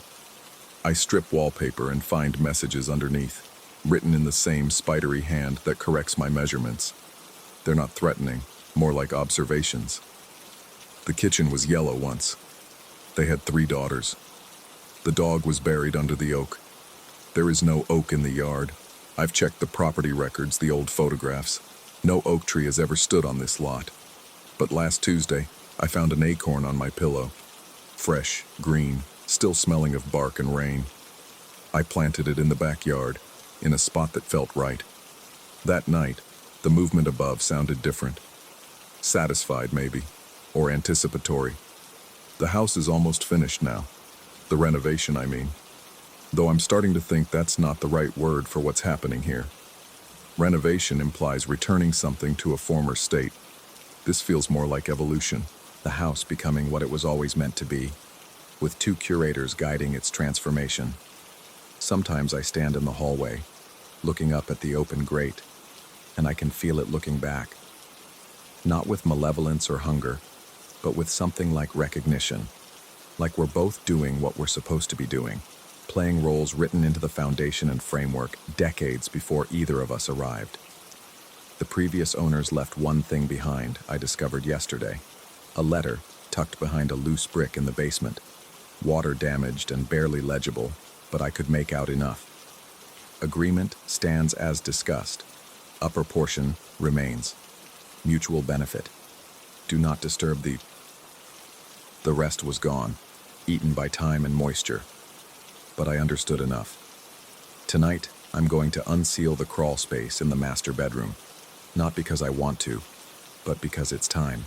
The red chalk outline has appeared every morning for a week now, and this morning there were tools laid out beside it. A pry bar I don't own, a flashlight with batteries that shouldn't exist anymore. The brand went defunct in 1978, and a small silver key that feels warm to the touch. I know what I'll find in there. Not specifically, but generally. Another piece of the arrangement, another level of cohabitation. The house has 3 floors after all. Basement, main floor, attic. But old houses like this, they sometimes have spaces between spaces. Places that aren't quite one thing or another. Places where the boundaries of ownership get complicated. I'm not scared anymore. Fear requires uncertainty, and I'm certain now. Certain that when I open that crawl space, something will be waiting. Certain that it will have gifts of its own to offer. Certain that the house needs all of its inhabitants to truly be whole. The scratching above has stopped. It's waiting, just like I am, for what comes next. For the moment when restoration becomes something else entirely. When the house stops being mine or theirs and becomes ours. The key is warming in my hand as I write this, pulsing with a rhythm that might be my heartbeat, or might not. I think I'll open it now.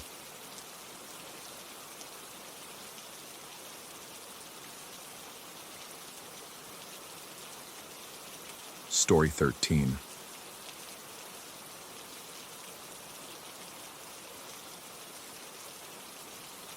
The service elevator has been my secret for 3 months now.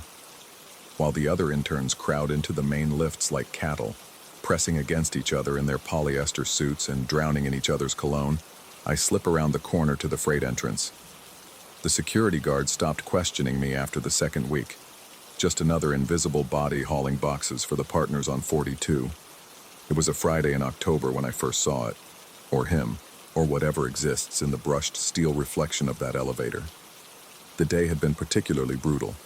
The senior associates had kept me running documents between floors until my feet throbbed in my cheap dress shoes. By 6:30, the building had begun its transformation from bustling hive to hollow shell. The fluorescent lights dimmed to their evening settings, casting everything in that particular shade of corporate twilight that makes you forget the sun exists. I jabbed the call button with more force than necessary. The service elevator always took longer in the evenings, as if the building itself was reluctant to accommodate after-hours requests.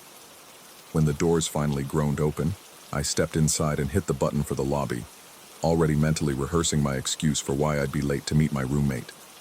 The doors began to close when I caught it in the reflection, a figure pressed against the back corner where the padding had worn through to expose the metal beneath, thin, impossibly thin, like someone had taken a normal person and stretched them until they barely held together. The shape slouched with its head tilted at an angle that made my neck ache in sympathy. But it was the eyes that made me turn around. Yellow. Not golden or amber or any color that belonged on something human. The flat, electric yellow of emergency exit signs, of warning labels, of things that scream caution without making a sound. The elevator was empty. My hand shot out to steady myself against the wall, and the brushed steel was cold enough to burn. I looked back at the reflection. The figure remained, clearer now, as if my acknowledgement had given it permission to solidify. Through the distortion of the scratched metal surface, I could make out more details. A suit that might have been black or might have been nothing at all. Skin that seemed to shift and writhe like static on a dead channel. The elevator lurched into motion, and I pressed myself against the opposite wall, keeping my eyes fixed on the actual corner rather than its reflection. 29 floors to go. The numbers counted down with agonizing slowness. 28, 27. Each floor brought a subtle shift in air pressure that made my ears pop. At floor 13, a floor that shouldn't exist, that the building directory skipped from 12 to 14 like every other superstitious high-rise in America, the elevator stopped. The doors didn't open. The lights didn't flicker. But something changed in the quality of the air, like all the oxygen had been replaced with something denser, heavier. The metal walls began to hum at a frequency just below hearing, a vibration I felt in my bones rather than heard. In the reflection, the figure moved. It didn't walk so much as slide, a fluid motion that violated every rule of how joints should bend. Those yellow eyes never blinked, never shifted focus. They stared at something just over my reflected shoulder, and the urge to turn around, to see what could capture such unwavering attention, was almost overwhelming. The elevator resumed its descent without warning, and the pressure in my ears released with an audible pop. By the time the doors opened on the lobby, my shirt was soaked through with sweat, despite the aggressive air conditioning. I stumbled out, not running but not walking either, that particular speed of someone trying very hard not to look like they're fleeing. The security guard at the desk glanced up from his newspaper, and something in my expression made him half rise from his chair. His question died when he looked past me to the elevator. His face went pale, and he slowly sat back down, returning to his paper with the kind of deliberate attention people give to things when they're trying very hard not to see something else. I didn't look back. That weekend, I tried to rationalize it. Exhaustion, stress, maybe even a gas leak in the elevator shaft causing hallucinations. I researched the building's history, finding nothing more sinister than a bankruptcy in the 80s and a minor fire in 2003. No deaths, no tragedies, nothing to explain what I'd seen, or thought I'd seen. Monday morning arrived with the inevitability of all Monday mornings, and I stood at the building's entrance, watching the crowd of early arrivals push through the revolving doors. I could join them, squeeze into the main elevators, become just another anonymous suit in the morning crush. Instead, I walked to the service entrance. The freight elevator was already waiting, doors open like a mouth. The morning sun streaming through the loading dock cast my shadow long and dark across the threshold. I stepped inside and pressed 42. This time, I was ready. I kept my eyes fixed straight ahead, refusing to look at any reflective surface. The elevator rose smoothly, the only sound the mechanical hum of the cables and my own controlled breathing. Floor by floor, nothing happened. Until 13. The stop was gentler this time, almost polite. The air pressure shifted again, but now I noticed something else. A smell like ozone and old paper, the scent of forgotten offices and abandoned filing rooms. In my peripheral vision, the brushed steel walls seemed to ripple. I lasted 3 seconds before looking. The figure was closer in the reflection, close enough that I should have felt its presence behind me. Details emerged that I wished I couldn't see. The fabric of its suit wasn't fabric at all, but something that moved like skin, breathing in a rhythm that didn't match my own. Its fingers were too long, with too many joints, tapping against its thigh in a pattern that seemed almost like Morse code. But it was the face that made me close my eyes. Not because it was horrible, but because it was incomplete. Features that shifted every time I tried to focus on them, like someone had started to draw a person and kept erasing and redrawing, never quite satisfied with the result. The elevator continued upward, and I kept my eyes shut until the familiar ding announced floor 42. I practically ran to my cubicle, earning strange looks from the few early arrivals already at their desks. That's when I checked my phone and saw the timestamp on my last text message, sent while I was in the elevator, though I had no memory of typing it. Just 2 words. Occupied. Processing. The next few days blurred together. I started taking the stairs, all 42 flights, arriving at my desk drenched in sweat and gasping for breath. My supervisor made a comment about my dedication. My coworkers whispered about burnout. But even the stairwell wasn't safe. The emergency exit signs would flicker when I passed the 13th floor. The floor that didn't exist, that you couldn't access even if you wanted to.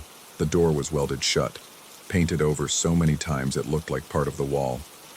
Yet sometimes, if I stood there long enough, I could hear something behind it. Not footsteps exactly, but a kind of sliding sound, like someone dragging themselves across carpet.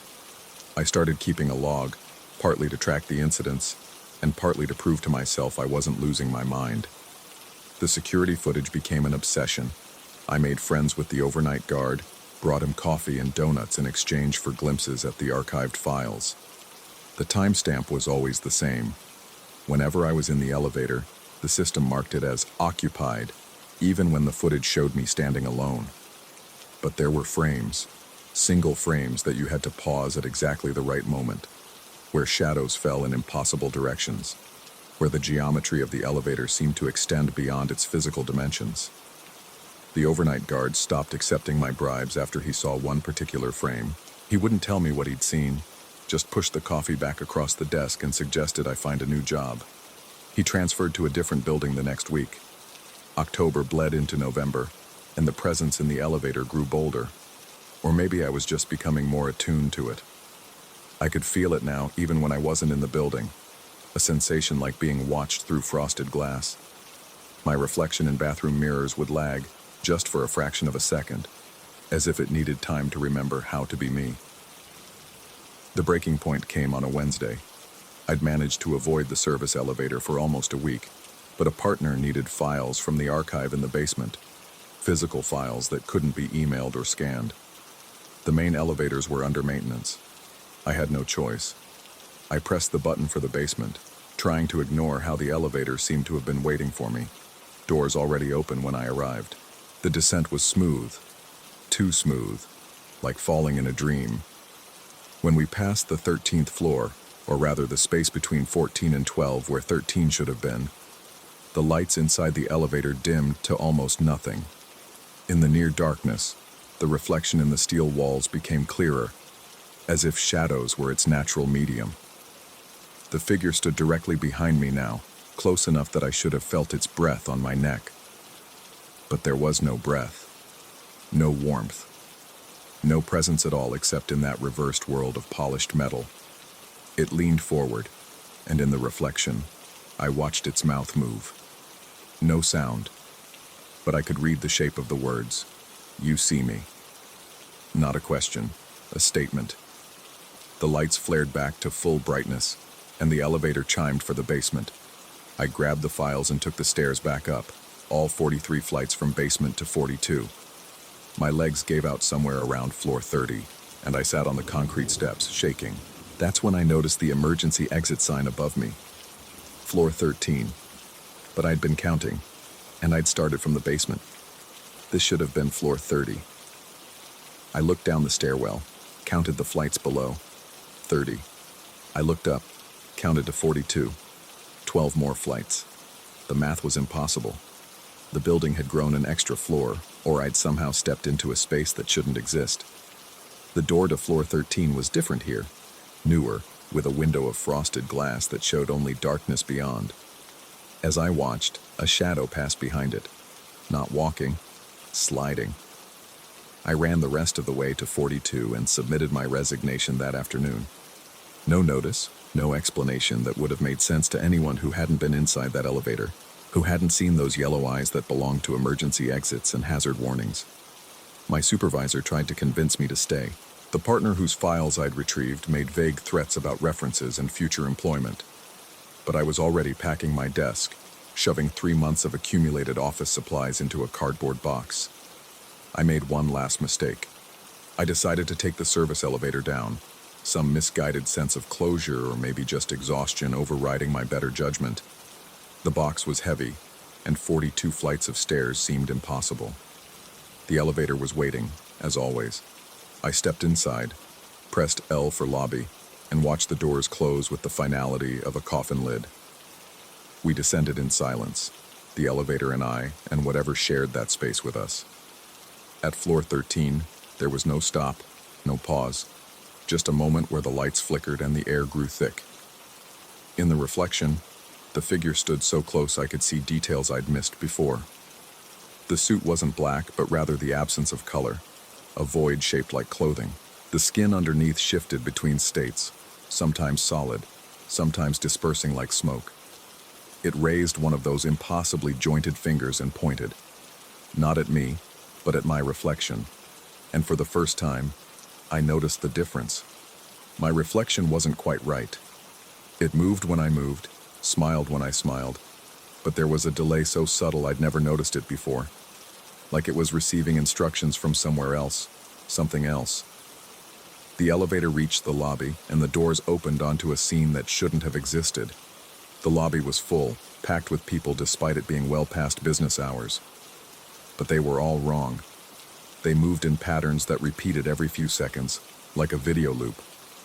The security guard lifted his coffee cup, took a sip, set it down, lifted it again.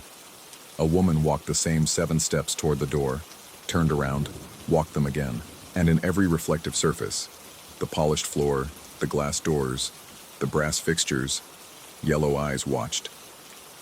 I stepped out of the elevator, and the world snapped back to normal. The lobby was empty except for the night guard, who looked up from his crossword puzzle with mild surprise. The box in my arms felt heavier, as if it had absorbed some of the weight of whatever existed in that space between floors. I've been gone from that building for 3 weeks now. I found a new job, a small firm in a 2-story building with no elevators at all. But sometimes when I pass by office towers, I see them in the windows. Those yellow eyes, that impossible figure, watching from the reflected world that exists in every polished surface. Last night, I got a text from an unknown number. Just 2 words, still occupied. I've started taking sleeping pills to avoid dreams, but it doesn't always work. When it doesn't, I find myself back in that service elevator, descending past floor 13 again and again, each time seeing more details in the reflection. The figure isn't alone. There are others, pressed against the walls, existing only in that reversed space. They all have the same yellow eyes, the same impossible anatomy, the same patient watchfulness. And sometimes, in those dreams, when I look at my own reflection, my eyes are beginning to turn yellow too. The building's smart systems still recognize me. My keycard was deactivated, my biometric data supposedly purged, but the security logs show something different. Every night at 11:47 p.m., the exact time I first saw those yellow eyes, the service elevator moves on its own. It stops at floor 13, the floor that doesn't exist. The doors open onto nothing. The system logs show a single word: occupied. The overnight guards have started a pool on when the elevator will stop doing this. They think it's a glitch, a ghost in the machine, something that will resolve itself when it finally gets around to debugging the system. But I know better. I know that something lives in the space between 12 and 14, in the reflection of brushed steel and the timestamps of security cameras. Something that recognized me, that marked me, that waits with infinite patience for me to return. Because here's what I've learned. There are things that exist only when observed, and once you've seen them, you can never truly unsee them. They live in peripheral vision and reversed images, in the gaps between seconds and floors that shouldn't exist. They watch through yellow eyes that belong to no living thing, and they wait. The service elevator is still running, every night making its rounds, stopping at 13, still occupied, still waiting. And sometimes when I catch my reflection in the black screen of my phone or the window of a passing car, I swear I can see those yellow eyes looking back. And I wonder if I ever really left that elevator at all, or if some part of me is still there, trapped between floors in a building that insists someone shares the space with me, someone who only exists in the polished surfaces and the electronic dreams of smart buildings that know more than they should. The pills aren't working anymore. The yellow is spreading.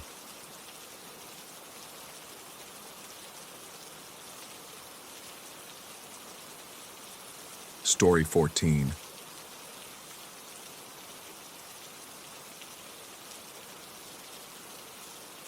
The wipers fought a losing battle against the snow, each swipe revealing nothing but white static beyond the windshield.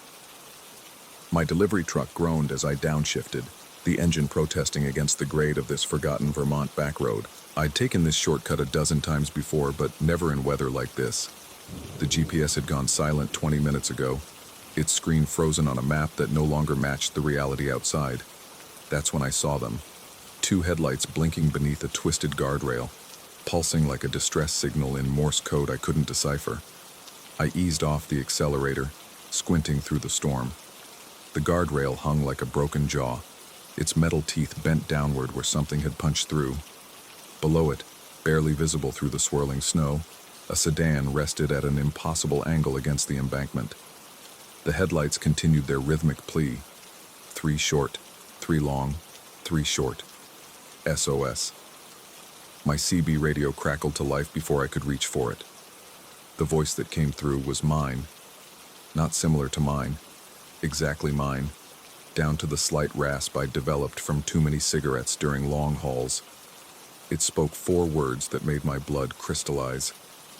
Don't go down there. I sat frozen, hand hovering over the radio. The voice couldn't be mine because I hadn't spoken, hadn't touched the transmitter. My mouth was dry as sand, lips sealed. The headlights below continued their desperate rhythm. The dashboard warning light flickered on, engine temperature dropping. A message scrolled across the display: maintain engine operation. Risk of fuel, line freeze. Cabin heat failure imminent if engine stops. I'd never seen that warning before, not in 3 years of driving this truck. The rational part of my brain kicked in. Someone needed help down there. The voice on the radio, interference maybe, or my imagination playing tricks in the storm. I pulled onto what I hoped was the shoulder, keeping the engine running as instructed.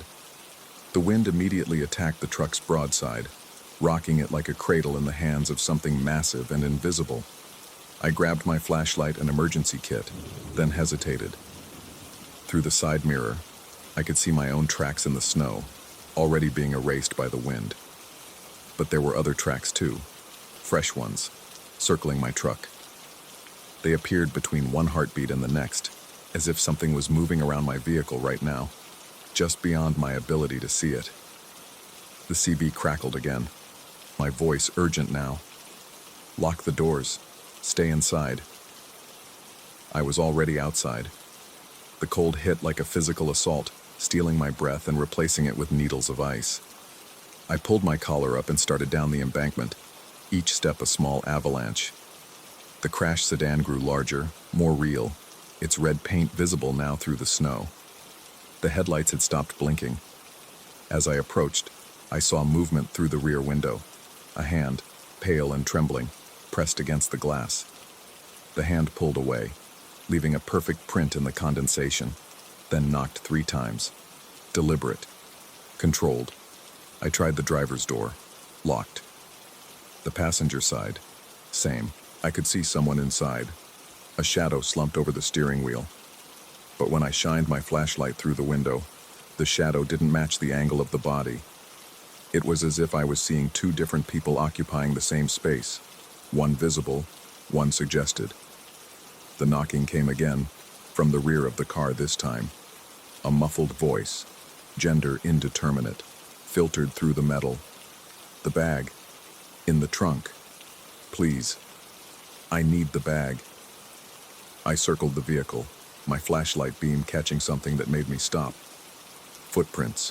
Fresh ones, maybe 5 minutes old, leading from the driver's door into the woods. But the door hadn't been opened.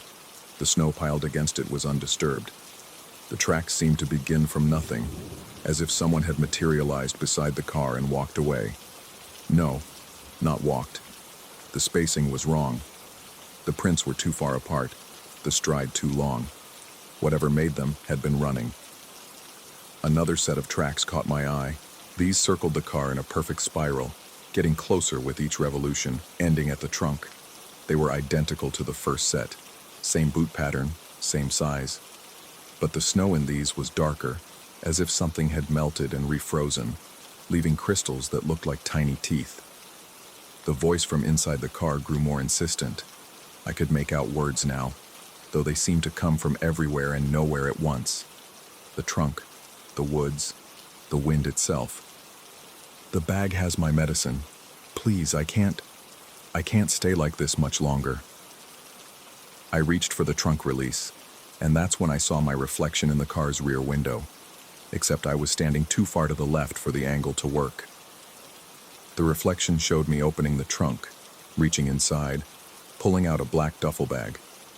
But my hands were still at my sides, flashlight in one, the other clenched against the cold, the CB radio in my truck, 50 feet up the embankment, burst to life with my voice again. "Don't open it. For God's sake, don't open the trunk." The wind died. Completely. The silence that followed was worse than any howling. It was expectant, watchful. Snow fell in perfect vertical lines, each flake visible in my flashlight beam. I could hear my heartbeat, loud as thunder, and something else. Breathing that wasn't mine, coming from two different directions. One from inside the car, one from directly behind me. I didn't turn around. Some primitive instinct, older than thought, told me that turning around would make it real. Instead, I backed away from the car, each step careful, deliberate. The breathing behind me matched my pace perfectly, maintaining the exact same distance. My foot hit something soft. I looked down. A black duffel bag lay in the snow, its zipper partially open. Inside, I could see prescription bottles, dozens of them, their labels all bearing the same name. My name. The dates were wrong, though. They were dated 3 days from now. The breathing behind me stopped. I ran, scrambled up the embankment on all fours, snow burning my exposed skin, lungs screaming for air that seemed too thick to breathe. Behind me, I heard car doors opening, all of them at once, though I knew they'd been locked. The sound echoed wrong, as if happening in a space larger than the forest, larger than the storm. I reached my truck and yanked the door open, slamming it behind me and hitting the locks. The engine was still running, the heater blasting blessed warmth. But the windshield was fogged from the inside, and in the condensation, someone had drawn a simple message with their finger. "You brought it with you." The black duffel bag was on my passenger seat. I hadn't carried it. I'd left it down there, in the snow, 50 feet away. But here it was, zipped closed now, pulsing slightly as if something inside was breathing. The prescription bottles rattled with each pulse, a sound like dice being shaken in a cup. The CB radio crackled one more time, but the voice that came through wasn't mine. It was everyone's, a chorus of overlapping whispers that might have been male, female, young, old, all speaking in perfect unison. "The trunk is open now." I looked in my side mirror. The sedan below was gone, not buried in snow, not hidden by the storm. Gone, as if it had never been there. The guardrail was intact, unbent. But the tracks remained, all of them, including a new set leading from where the car had been directly to my truck. They stopped at my door. Something knocked on the metal of my truck's undercarriage. Two distinct rhythms, one from the front axle, one from the rear. They were patient knocks, almost polite. The kind of knocking that said, "We have all night." The storm was predicted to last until dawn, 6 more hours. The bag on my passenger seat moved, just slightly, the zipper beginning to open from the inside. Through the gap, I could see an eye, human in shape but wrong in every other way. It was looking at me with recognition, with familiarity, as if it knew things about me that I didn't know about myself. I turned up the heat, gripped the steering wheel, and stared straight ahead into the white nothing of the storm. The knocking continued, sometimes on metal, sometimes on glass, always from 2 points exactly opposite each other, as if whatever was out there existed in 2 places at once, or as if there were 2 of them, or 2 of me. The radio had gone silent, but in that silence, I could hear something worse, my own voice, coming from outside the truck, having a conversation with itself. One voice was pleading to be let in. The other was explaining why that was impossible. I reached for the bag's zipper, then pulled my hand back. Reached again, pulled back. My reflection in the rearview mirror was doing the same thing, but our movements weren't synchronized. It was half a second ahead of me, showing me what I was about to do before I did it. The eye in the bag blinked.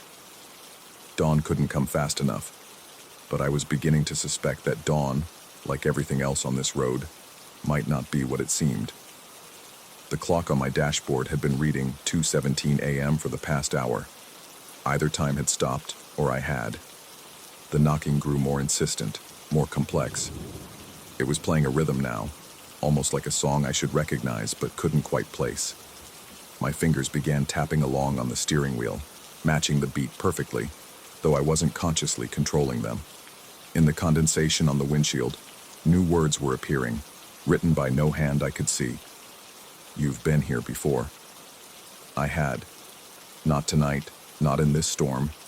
But the memory was there, just out of reach, like something glimpsed in peripheral vision that disappears when you turn to look. The bag shifted again, and through the growing gap in the zipper, I could see more eyes now. All of them mine. All of them watching me with different expressions. Fear, anger, resignation, and something else. Hunger. The fuel gauge hadn't moved. It had been at quarter tank when I stopped, and it was still there, despite the engine running for over an hour. The odometer was frozen too, the numbers refusing to advance. I was idling in place in more ways than one, trapped in a bubble of now that wouldn't let me move forward or back. Outside, the two voices that were mine had stopped talking. The knocking had ceased.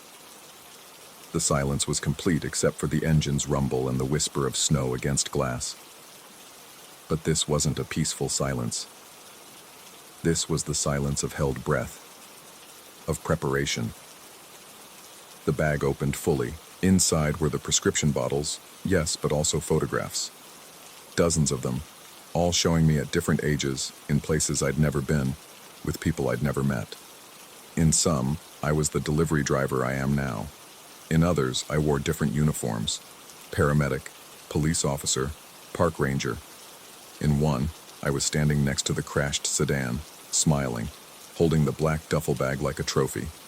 In the last photo, I was sitting in my truck, looking at photographs, while something with too many joints and my exact face peered through the back window. I didn't look back. I couldn't. Because I knew with absolute certainty that if I did, I would see myself looking in, and then I would have to decide which one of us was real. The clock clicked over to 2:18 a.m.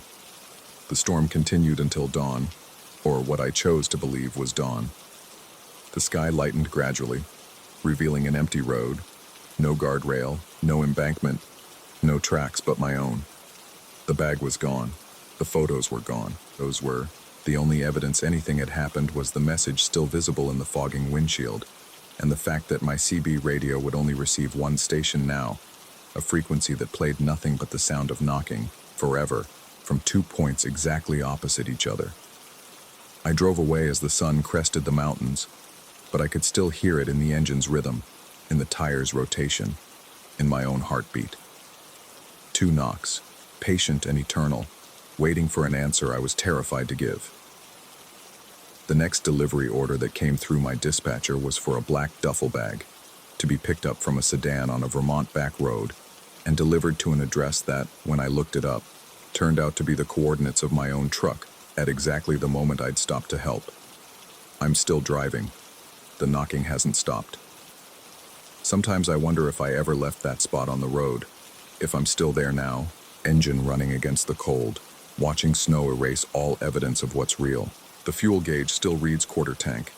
The clock still hesitates at 2:17, and sometimes in the corner of my eye, I see myself driving parallel to my truck on roads that don't exist, matching my speed perfectly, waiting for the moment when I'll finally look over and wave. Story 15. The grandfather clock in the mortuary's front parlor stopped keeping time 3 weeks before I noticed the footsteps.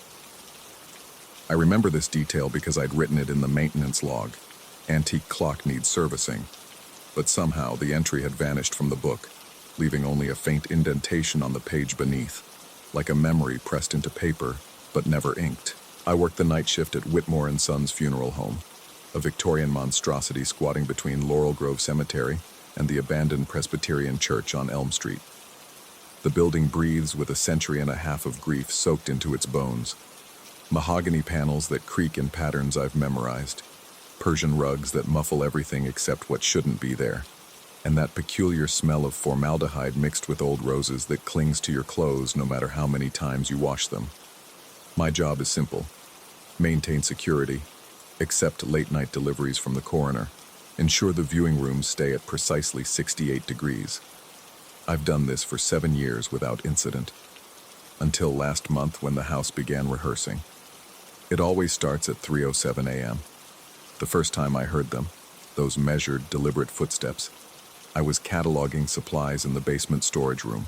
The sound traveled through the ceiling above me. Heel toe, the confident gait of someone who knows exactly where they're going. Starting in the chapel where we keep the casket displays, moving through the main viewing room, down the narrow hallway that smells perpetually of lilies despite there being no flowers, and ending at the side door that opens onto the cemetery. I rushed upstairs, flashlight cutting through the darkness, but found only the chapel's heavy curtains swaying slightly, as if someone had just brushed past them. The security system showed the side door alert, door ajar, for exactly 1 second before returning to secured. The cameras captured nothing but that subtle movement of fabric, like the building itself was exhaling. After that night, I started keeping a detailed log. Not in the official book, I'd learned that lesson, but in a small notebook I kept hidden in my jacket pocket. The footsteps came every night at 3:07, sometimes accompanied by other sounds, the whisper of fabric against wood, a soft clearing of a throat, the creak of someone settling into the front pew. By the second week, objects began moving, not dramatically. This wasn't some hackneyed poltergeist throwing things around. It was subtle, methodical. The ivory candles I'd arrange on the mantel would be found the next morning in a semicircle on the floor, their wicks blackened though never lit. The mourning veils we kept in storage would appear draped over the mirrors, following an old tradition we'd stopped practicing decades ago. The guest book would be open to a page that should have been blank, but showed the indentations of signatures that had never been written. I tried to rationalize it. The building was old. It settled at night. Perhaps the heating system created drafts that moved the curtains. Maybe I was sleepwalking, though I'd never done so before, and moving things myself. I installed a motion-activated camera in the chapel using my own money, aimed directly at the path the footsteps always took. What I captured made me stop eating for 2 days. The footage showed the empty chapel at 3:06 a.m. At 3:07, the air itself seemed to thicken, taking on the consistency of old glass, warping the image slightly. Then, nothing visible, but the carpet compressed in perfect footprint patterns, moving steadily across the room. The curtains parted for no one. The door's handle turned for empty air. I should have quit then, found another job, moved away from this town with its crooked headstones and streets that dead-ended at cemetery walls. But something held me there. The same obsessive need that makes people reread the same disturbing passage over and over, looking for meaning and horror. The next phase began when I found the photograph. I was cleaning out the old office in the building's 3rd floor, a room that had been locked for so long the key had rusted in the lock. Inside, among yellowed invoices and mouse-eaten ledgers, I discovered a tintype photograph tucked inside a Bible. It showed the main viewing room set up for a service, an open casket, though the exposure was too dark to see inside, mourners in Victorian dress, and a figure standing at the podium. But there was something wrong with the image. The longer I stared, the more I realized the mourners weren't quite facing the casket. They were all turned slightly, looking at something just outside the frame, their faces wearing expressions I couldn't quite parse. Not grief, but something closer to recognition. I brought the photograph to the Historical Society, but the elderly volunteer who managed their archives took one look at it and handed it back. She said something that lodged in my mind like a splinter. Some services never end. They just wait for the right time to resume. That night, I waited in the chapel. I turned off all the lights, disabled the cameras, and sat in the back pew with my notebook and a penlight. At 3:06, I clicked off the penlight and waited in absolute darkness. 3:07 arrived with the smell of old flowers. Not roses this time, but carnations, sweet and cloying. The footsteps began their procession, but now I could hear more. The rustle of multiple garments, the soft murmur of voices speaking words just below the threshold of comprehension, the creak of pew wood accepting invisible weight. The air grew cold, but not the clean cold of winter. This was the cold of spaces that haven't felt sunlight in decades, of root cellars and sealed tombs. My breath came out in clouds I couldn't see, only feel against my face. The darkness wasn't empty anymore. It was occupied, filled with presences that moved around me with purposeful intent. Then someone sat down next to me. I felt the pew shift slightly, heard the subtle adjustment of clothing, sensed the displacement of air that comes with another body occupying space. My hand trembled as I reached for the penlight, but before I could click it on, something that might have been a hand, cold, dry, smelling of formaldehyde and old paper, rested on my wrist. A voice, or maybe just the suggestion of a voice, spoke directly into my left ear. "You're sitting in my seat." I lurched out of the pew, scrambled for the light switch, flooded the chapel with harsh fluorescent brightness. Empty. Everything was empty. But on the pew where I'd been sitting, there was now a depression in the cushion, shaped like someone else had been there for hours. My notebook, which I'd been clutching, was gone. I found it the next morning in the basement, every page filled with the same name written over and over in handwriting that wasn't mine. Theodore Whitmore. Theodore Whitmore. Theodore Whitmore. I researched that name, found nothing in the funeral home's records, nothing in the town archives, nothing in the cemetery registry. But when I mentioned it to the volunteer at the Historical Society, she went pale and excused herself. She returned with a locked box from their restricted collection, and with shaking hands showed me a single document, a receipt for a funeral service dated 1889 for Theodore Whitmore. The peculiar thing was that every other line had been redacted with thick black ink, except for one notation at the bottom: service incomplete, body unrecovered. The footsteps continued their nightly journey, but now they were accompanied by more elaborate manifestations. I would arrive for my shift to find the viewing room arranged for a service, chairs in perfect rows, flowers that shouldn't exist anymore, varieties extinct for decades, arranged around an empty space where a casket should be, programs printed on paper that crumbled at my touch but reformed when I looked away. The security system began recording anomalies I couldn't explain. Doors would show as simultaneously open and closed. Motion sensors would trigger in impossible patterns, multiple locations at once, or in sequences that suggested something moving through walls. The temperature logs showed the building cycling through seasons in the span of minutes, summer heat to winter cold to autumn chill, over and over, as if time itself was stuttering. I tried leaving tape recorders running through the night, but they only captured a strange static that, when played back at different speeds, almost sounded like hymns being sung backwards, or maybe forwards in a language that predated words. Last week I made a mistake. I decided to follow the footsteps. At 3:07, when they began their journey from the chapel, I walked behind them, matching their pace exactly, through the viewing room, where invisible mourners seemed to part for our passage, down the hallway, where portraits of former directors watched with eyes that seemed to track something just behind me, to the side door, which opened onto the cemetery. The door swung wide without anyone touching it, and I followed the footsteps outside. The cemetery at night is different from the cemetery during the day. The headstones aren't where they should be, or maybe there are more of them, or maybe they're the same stones but from different decades, all existing simultaneously. The footsteps led me deeper, past graves I knew, and graves that couldn't exist yet, and graves that had been moved years ago. We stopped. I stopped, at a patch of ground that looked recently disturbed. The footsteps circled it 3 times, and I found myself doing the same, my legs moving without my conscious control. The earth here was soft, too soft, as if it had just been filled in. But the groundskeeper hadn't reported any new burials. I knelt down, pressed my hand to the soil, and felt it pressing back, not solid, but yielding in a way that suggested space beneath, hollow spaces that shouldn't exist.